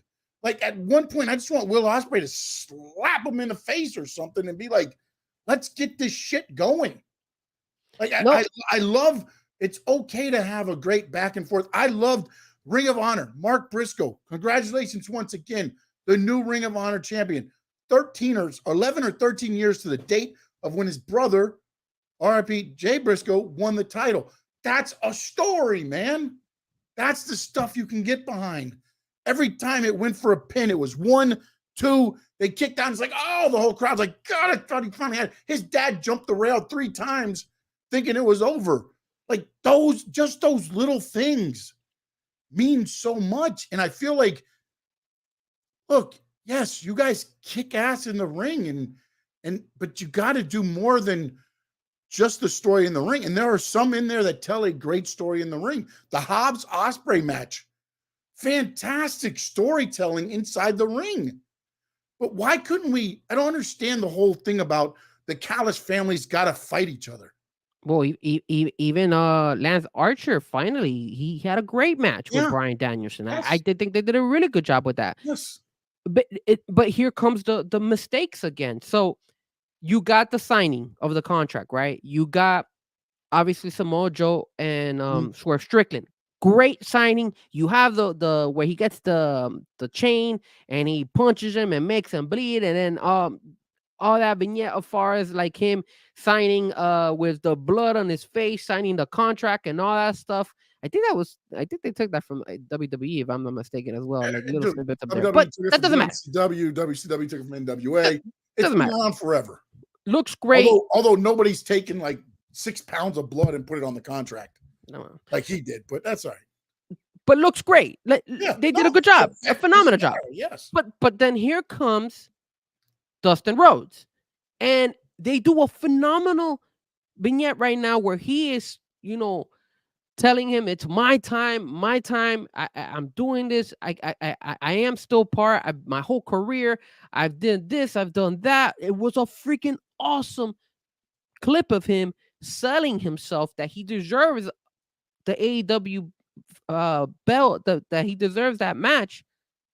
And then you put it for Wednesday Dynamite, and that just in a couple of weeks we're gonna have Samoa Joe versus Swerve Strickland. What makes you think that Dustin Rhodes is gonna win this match? Like, it's just and knowing how they're so in ring, it's everything in ring. I highly doubt that Dustin Rhodes is gonna beat Samoa Joe for the belt. The thing I would think of is Swerve costs Samoa Joe and it becomes a triple threat.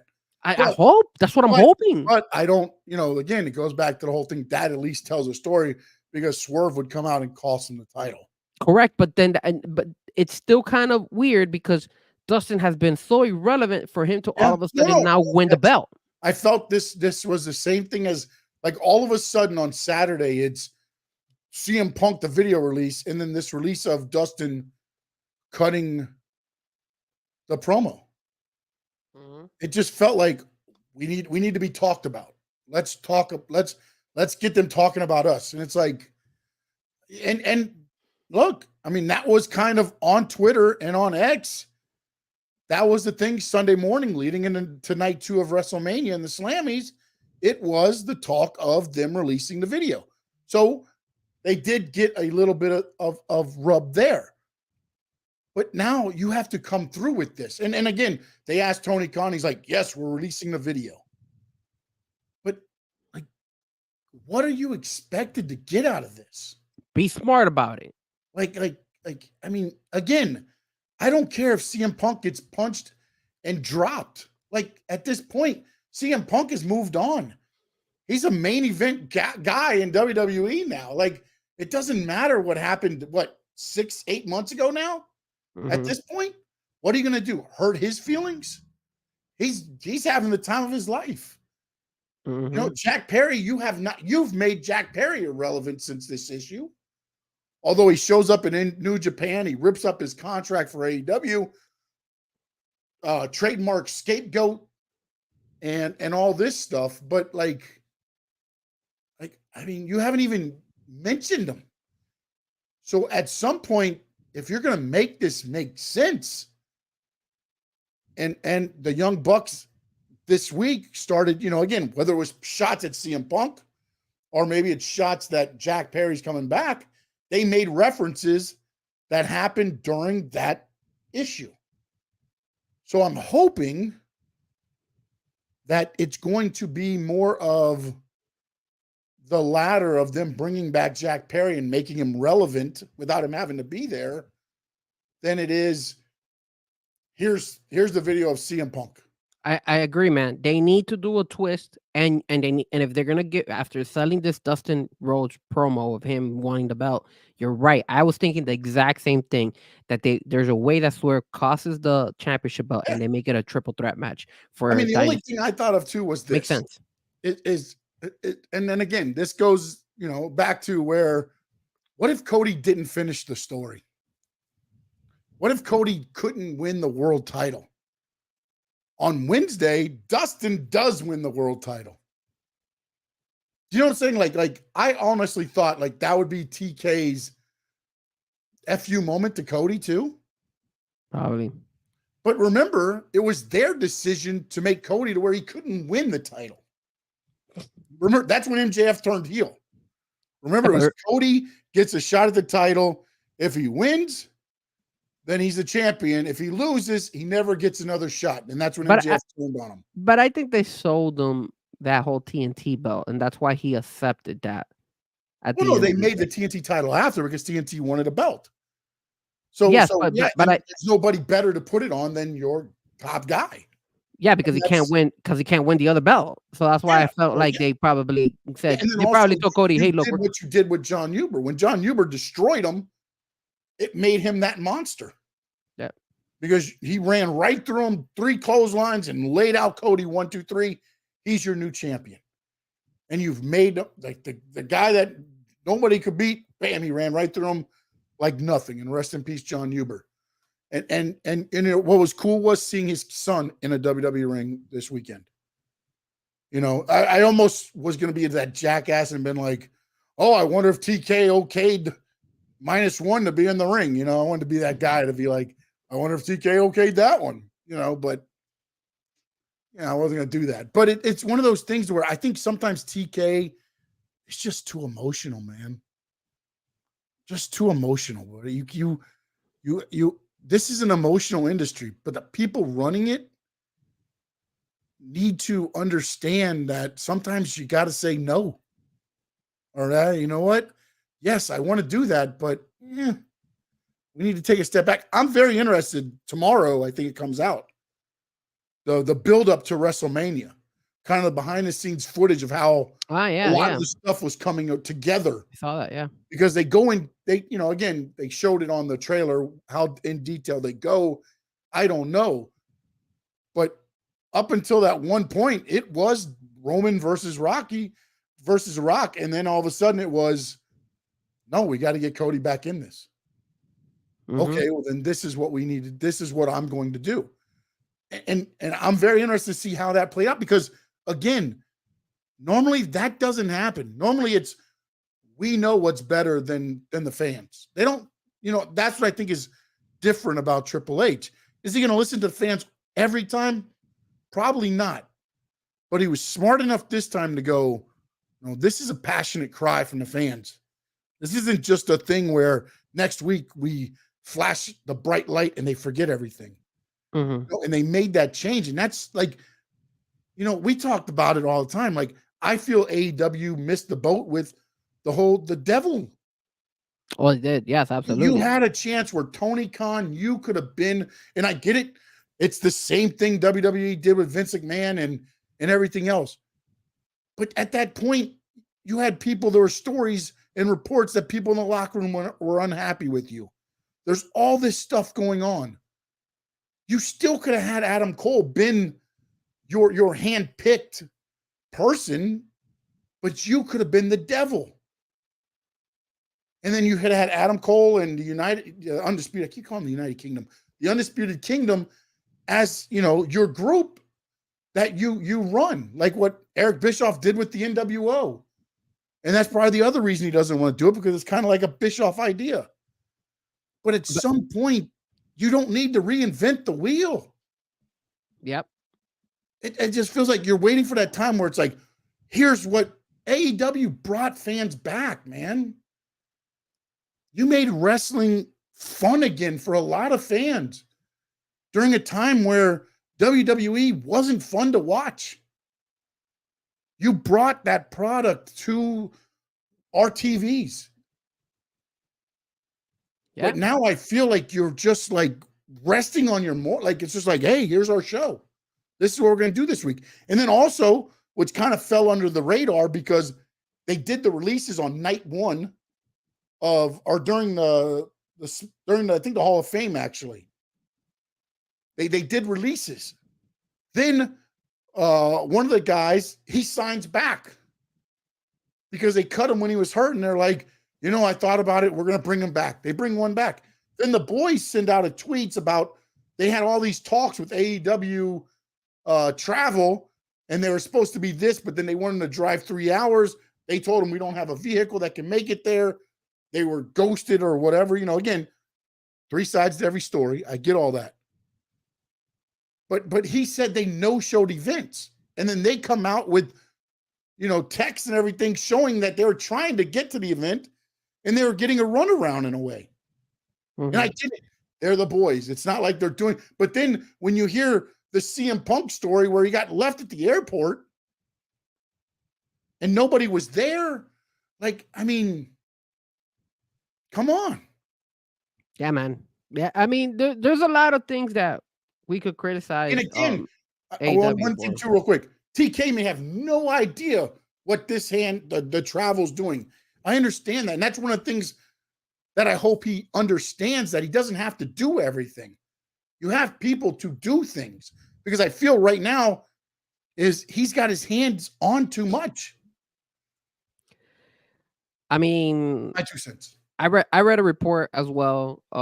Eric Bischoff, how he compared, and I know we've been comparing the WCW whole with AEW and stuff like that. There was actually Eric Bischoff compared Jay Cargo to Bill Goldberg, and he pretty much said, WWE just took their Bill Goldberg and is gonna blow up. But when AEW had their Bill Goldberg, they're available, and they just didn't know how to use it correctly and blow it up, because let's keep it real, Jade Cargo left a lot to desire in AEW. There wasn't a lot of fights that she had in AEW that you honestly would say, damn, it was a dream match. I never got to see her. She never fought Britt Baker. She never fought Thunder Rosa, and these girls were there. It just, it kind of fell short. And again, we're hoping that AEW takes a twist and becomes. I mean, their shows have been not bad the last couple. Fantastic. Yeah, man. It hasn't been bad. Are there mess ups? Are there yes, happens in WWE too. By the way, happens in New Japan. It happens on the Indies. It happens in NWA. It's going to happen. It's a live art performance. I mean, yes, But we're hoping that maybe, just maybe, they're able to get their shit together and they could start developing good storylines. And I know we're going back into this, and I might be bringing it back, but it makes perfect sense for them to edit this video. They went this route. Just be creative with it. Don't just show us the video. I don't want to see the video.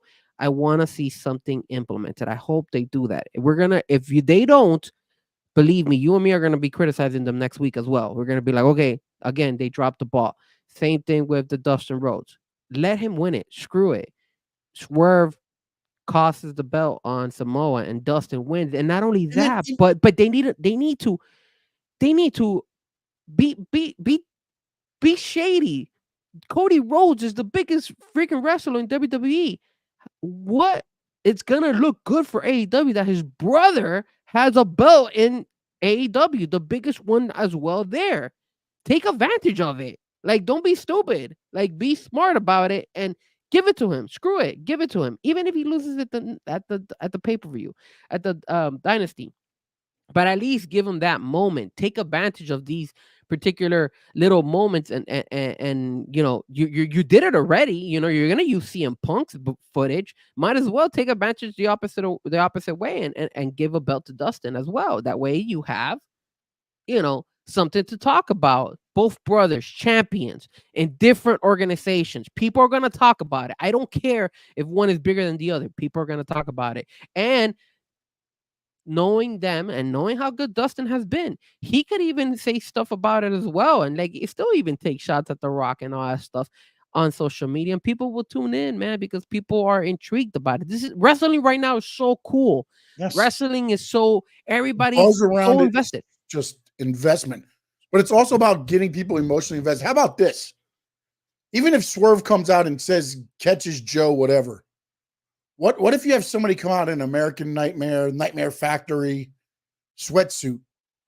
Too much. Why? Why? Too much. Why? Tony Khan is not going to do that. Too much. That's already too much. You don't need to do no Nightmare. Nightmare is at WWE right now. He's in WWE. No, Nightmare Factory is the school that is feeding AEW, which is being ran right now by QT Marshall, which is signed by AEW in the back, and is also the current CCW heavyweight champion. But what is the Nightmare logo? Is it the Cody Rhodes Nightmare logo? Is it their Nightmare school? What does it matter? It does matter, because you cannot be showing the Nightmare logo if it's a Cody logo in AEW. They're not. I mean, if they have the Nightmare school and all that stuff, okay, cool. Now that makes sense, but don't bring anything associated to Cody, because again, you're gonna separate it. It's kind of like what we were talking about with the whole. Why separate it though? Why? Cody Rhodes is the most talked about thing right now. True, but why separate it? Because at the end of the day, is this: when Dustin wins the title, he's not gonna win it. No, but I'm saying, but if Dustin wins the title, you know what the headline's gonna be? What? Cody Rhodes' brother wins title in AEW. Yeah, that's what's gonna be. If some way somehow that make it seem if he wins it. But so then why not go extravagant in this? What does it matter? Even if you don't want to have a triple threat at Dynasty, then have Samoa Joe beat Dustin before the pay-per-view. And then now you've got Swerve and Joe. And I get it. Contract's already been signed. But if the contract's already been signed, then don't have a title match. Yeah, no, I agree. That is, or if you're gonna have that title match, you should have had it after Dynasty. Yeah, you should have never had it before. Again, what man, they should have done was, and again, they won't do it because it's a WWE idea. Why don't they have another one of those the casino chip matches? I like those. Those were cool. No, I don't. Not. It's not that I don't like it, but what if you had that on Dynamite, and Dustin flukes up and wins the chip? Now he can cash it in whenever he wants. I'm telling you, man.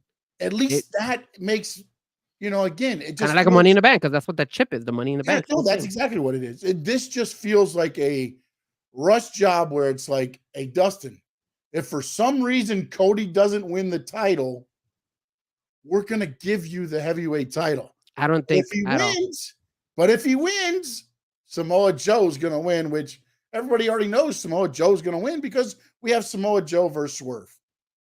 I feel like it was set up to where if Cody didn't win, Dustin would have won. Now, let me ask you this as well. There's a free agent now. He's officially a free agent, if I'm not mistaken, and that's Matt Hardy.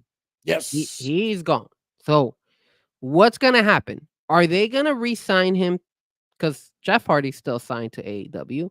Yep. Or does Matt Hardy walk off and joins maybe TNA, or maybe he goes back to WWE? What do you think is Matt Hardy's plan moving forward now that he's a free agent? Look, I mean, I watched them this weekend, and they had lines, and the Hardys, I believe, are always going to be a draw.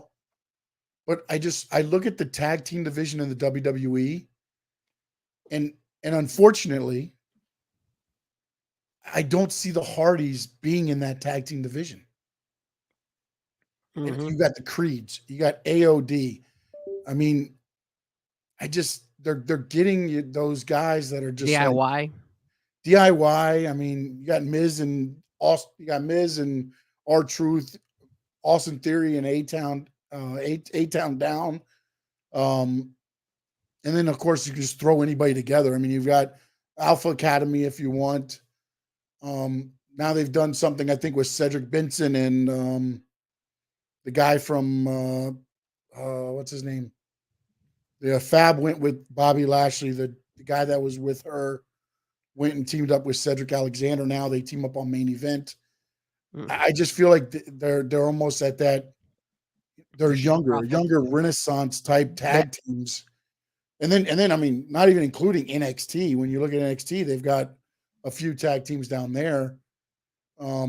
So again, I'm not going to say no, they don't get signed there, but I mean, I don't want the Hardys to come back to be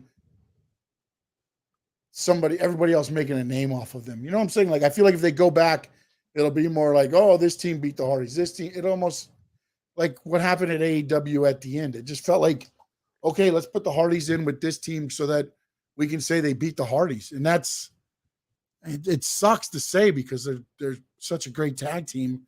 I think they're better off going to like TNA or MLW or one of those. I think what's happening in WWE is that they're starting to invest more on their young talent. Yeah.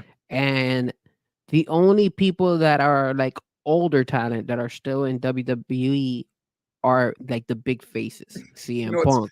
It's funny as we say that, but when you look at who has the titles, I think everybody's like 40 or over, and it's funny.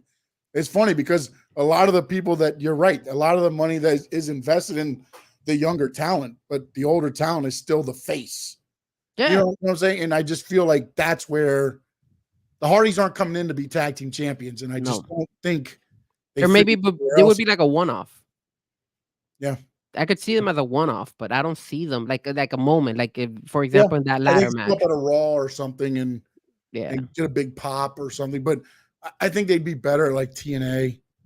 I think TNA needs some tag teams there. And also they would probably get a chance to do what they want to do. Yes. You know, and I think that's what Matt, I believe, thought he was going to get at AEW. But it felt like every time he started getting that, something would handcuff him. Yeah. It's very odd. Like they started the whole, the delete stuff, and then he got with Ethan Page and them, and then he broke away from them, and then Jeff came back, and then the Hardy brothers were together. It just never felt like anything ever got done. Everything just kept getting sidetracked. Remember, he came during the pandemic, when everything was closed, and he was like the crazy. I don't remember his name on that one, like the crazy Matt Hardy. Yep. And with when he was like controlling, like I think it was what are those drones, the drones and stuff like that. So, but you're right. It kind of like they always try to push him, and then it would disappear. It's like they push him into something else. Like, oh, you're gonna do this, but then you lose a match where they own you now, and it's like. I always felt like the moment he's gone down was when he suffered that really bad concussion in that Stampede fight. I think after that is when he started to kind of like, they kind of stopped losing. Again, I mean, that's the thing where concussions come easy, man. Hell, think about this. Mick Foley went on Instagram the other day and was like, hey, on YouTube, match is off. I took a couple bumps and apparently I got a concussion. Just taking a couple bumps, there's no way I can do a match. Yeah, so he was gonna have a 60th birthday match. Yeah, and he's like, there's no way with what I wanted to do, I'd be able to do if I got a concussion just doing what I did. Like, I mean, like people don't understand. Like, yes, there's cushioning, there's padding under that ring, but it's still freaking metal and boards and like it's not a trampoline, man. I mean, WWE's got a little bit of bounce to it and everything else, but when you're working in these independent rings, man, you got boards missing, you got holes in there, you got, hey, watch the board in that left corner. That's why sometimes you'll see in a tag team match which corners are being used because there's probably a broken board in the corner. So you got your tag team partner there so that you never run the action into that ring, that side of the ring. I mean, those rings are hard, man. And I can only imagine Mick Foley doing a match in an independent and just, I mean, maybe there's been some improvements in the wrestling ring, but dude, there wasn't much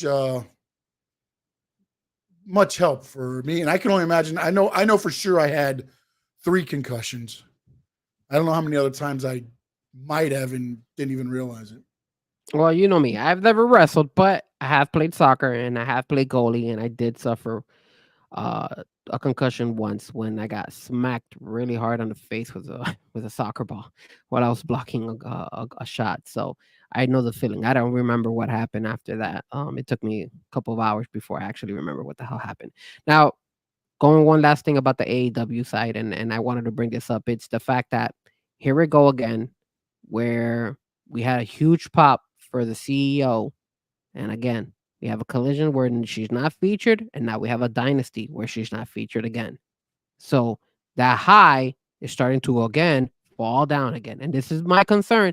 I don't understand why they keep doing this where she's part of the women's division. I hope some way, somehow she shows up in this card. Like, I mean, there's some, here's something I'll tell you there's right two now. women's fights for tomorrow. So I hope she shows up some way, somehow. You have Toni Storm out there and you have Anna Jay and Mariah May. So they should be. Don't disappear for 4 weeks and then all of a sudden I see her in Dynasty, because that's how you start losing momentum. I think you're gonna keep seeing her. The problem is, I don't know that she's cleared to wrestle.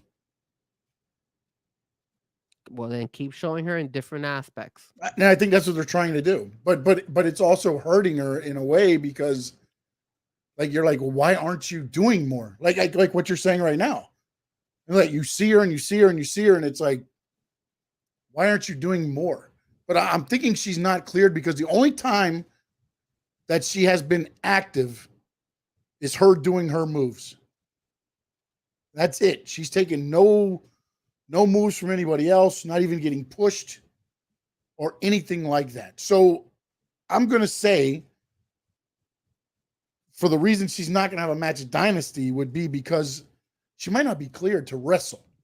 She may be cleared for ring activity, but she might not be cleared to have a match, which is why they're doing, I guess, the best they can do with it. But it just, like,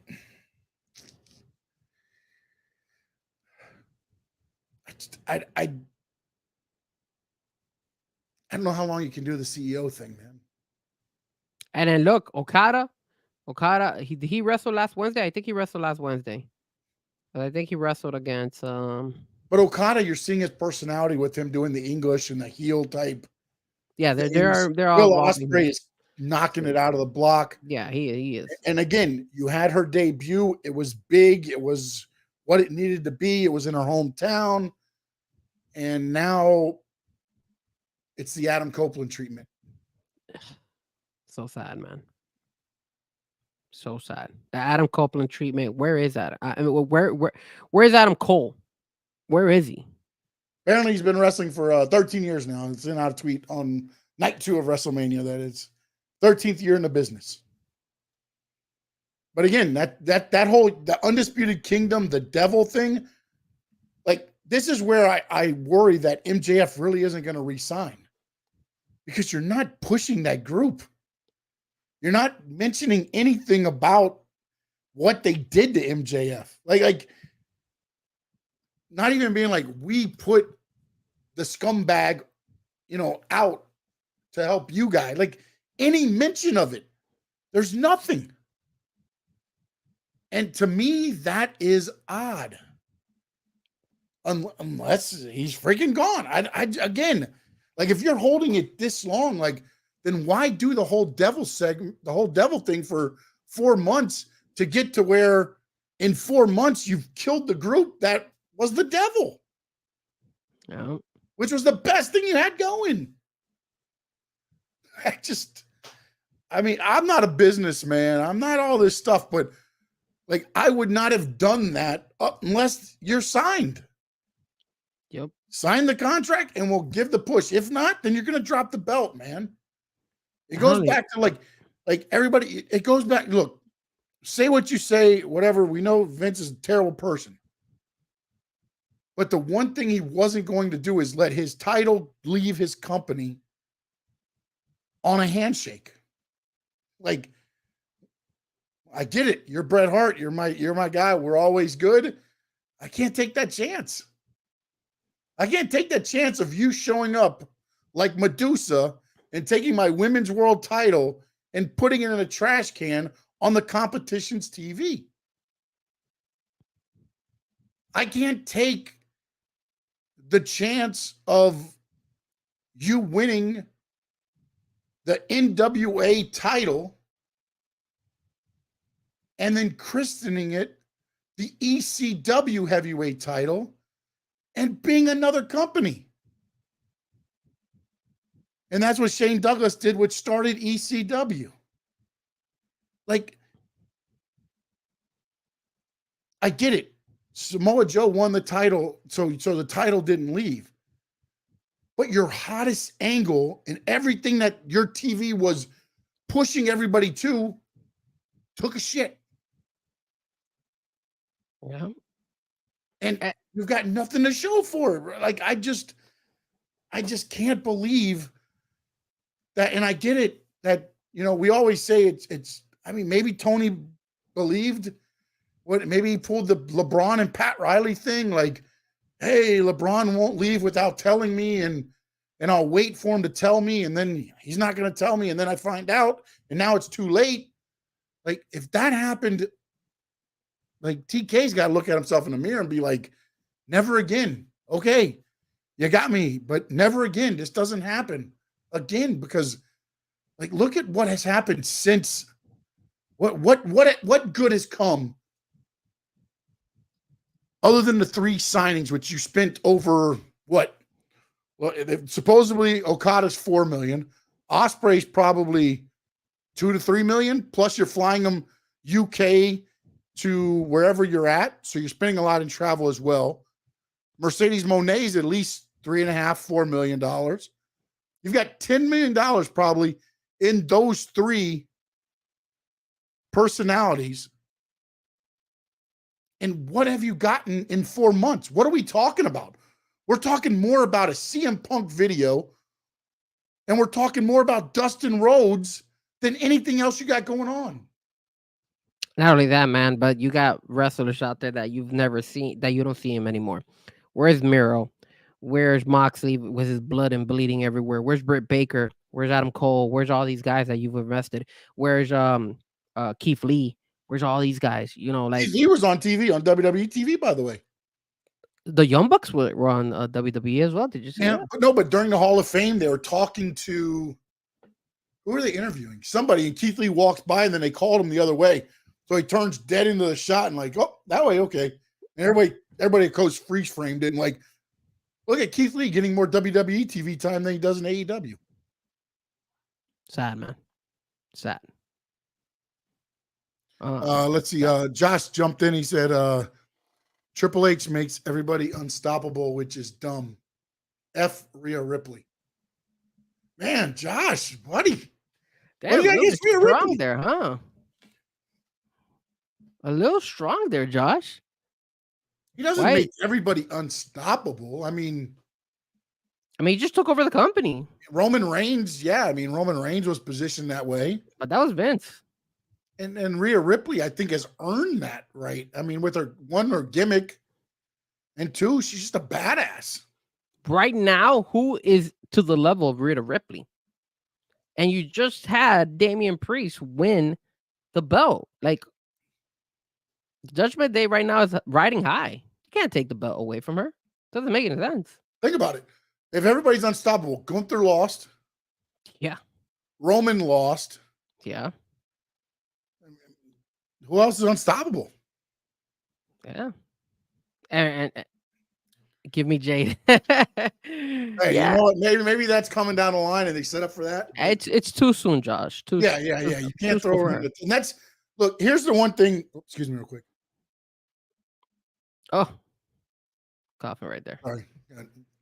So the one thing where, like with Bischoff, I'll say this about it's different with Goldberg and Jade for the fact that Goldberg had William Regal, had Hugh Morris, had a lot of guys that could carry him to and elevate him at the same time during a match to make sure the match went as it was supposed to, but then also to get Goldberg to the position of what he needed to be. I felt like the problem they had with Jade was, one, once she got to the position to where maybe she could handle a match like that, Britt was in another feud with somebody else. Jamie Hayter, was, I think, becoming the champion. I'm trying to go back and think in my head of when everything was going on.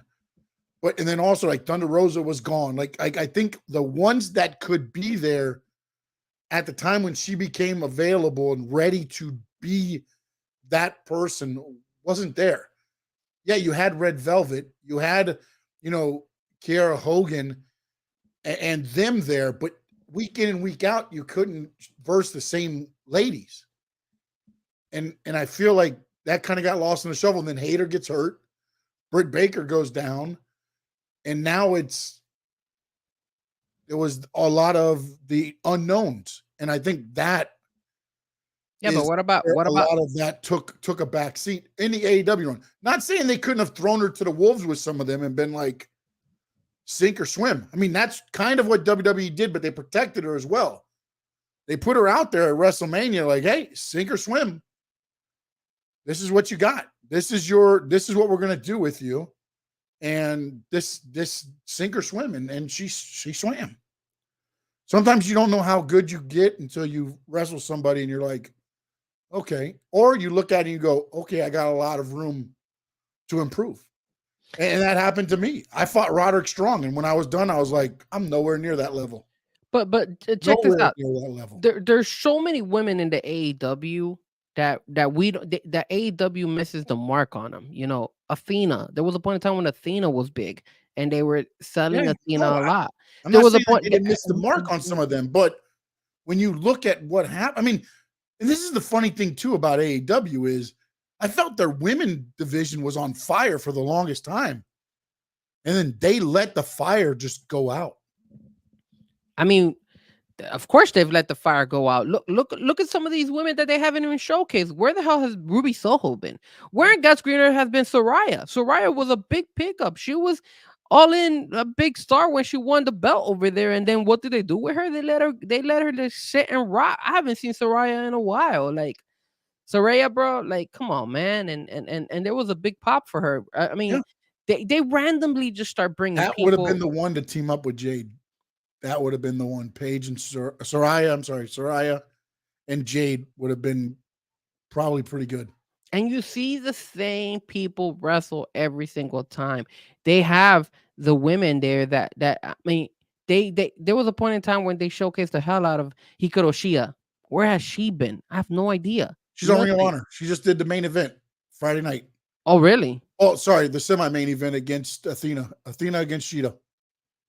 That's the problem I have with some of the stuff they're doing too. I haven't been paying attention to Ring of Honor, to be honest with you. But that's the thing. It's like, and this is where I go back to what I said many moons ago is you can't have Ring of Honor on AEW and you shouldn't have you got to make it one or the other so that like make the appearance mean something. Like it's odd to me to have on AEW, it's Kingston and oh my goodness, why am I drawing a blank? What are you talking Mark about? Briscoe. I'm sorry. Kingston and Mark Briscoe come out to help Adam Copeland. 3 days before they're going to go to war for the Ring of Honor heavyweight title. And then it's announced before they get to the mat that they're going to be in a 6-man tag against the House of Black at Dynasty. And these are the same 2 guys that are fighting for the ROH heavyweight title. It's like you're running 2 different shows. And Sneak Attack makes a good point. They definitely dropped the ball on Ricky Stark. Yeah. No, 100%. 100%. But also, I think that is punishment. I'm not going to lie. I think it's punishment. Your boy left here. Sorry.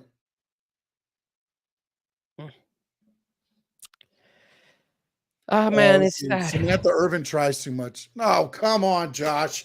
You're one of those guys. Oh, my goodness. He's one of the Samantha Irvin haters. Oh, Samantha Irvin haters. My goodness. I'll tell you right now. I want to drop a DM to her and ask her to record our open.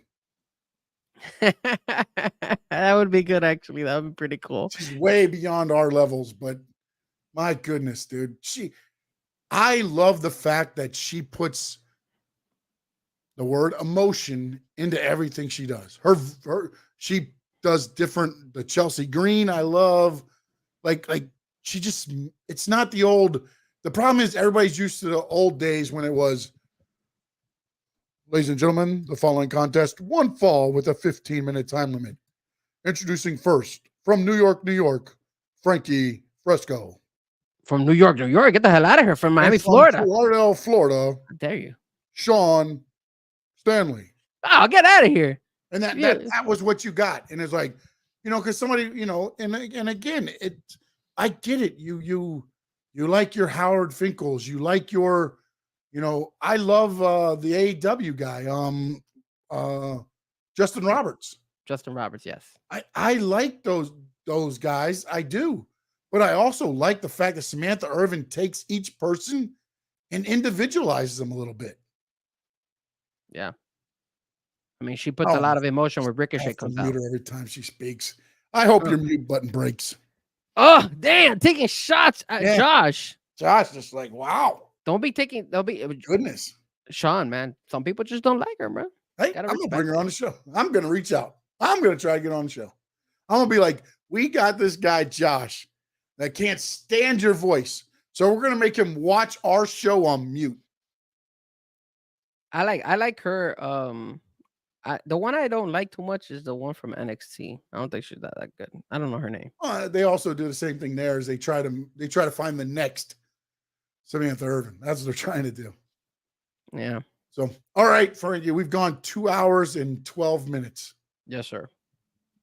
Let them know where they can get you. Are you back this week or no? 1 more week, right? 1 more week. Tomorrow, I'm actually doing a DJ gig, so I will not be available tomorrow. I asked my brother, I was like, Nick, do you want to go solo? But he's like, no, I'll wait for you. So come on, the Trapio. The Trapio didn't want to go solo tomorrow. Oh, but my goodness. It's okay. I mean, it is what it is. That's what we're here for. We're both together. It's a team effort. So I respect him going ahead and saying, Frankie, I'll wait for you to come back as well. So I appreciate it.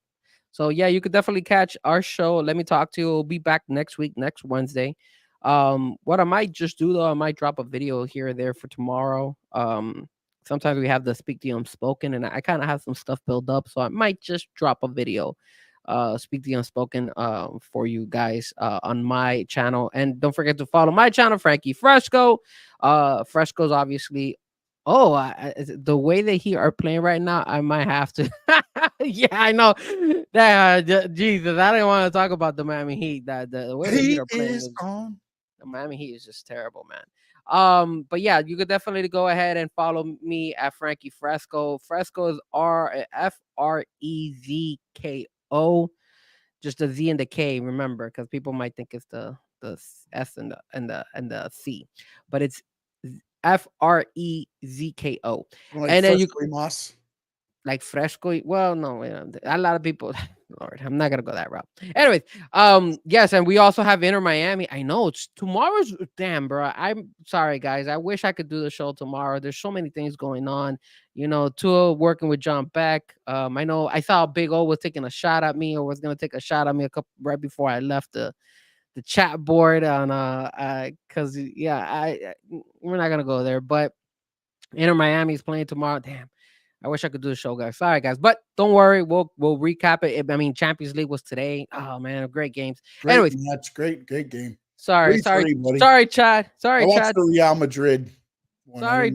Yeah, that game was good. Yeah. I know, Josh. I know. John Beck, huh?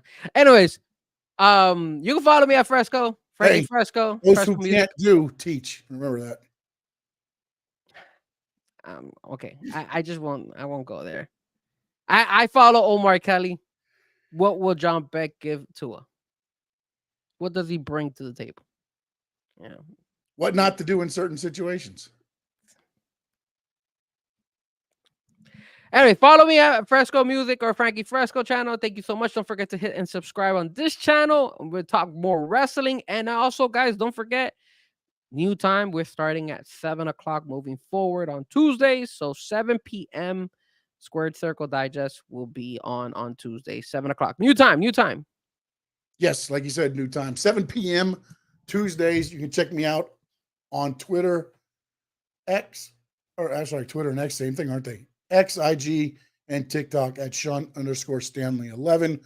Of course, we appreciate you. Make sure you hit the subscribe button for Stanley Media House and Frankie Fresco. I will be dropping a video tomorrow with everything I hated about AEW Dynamite. Ooh. Because I feel like it's going that route. I just feel like it's going that route.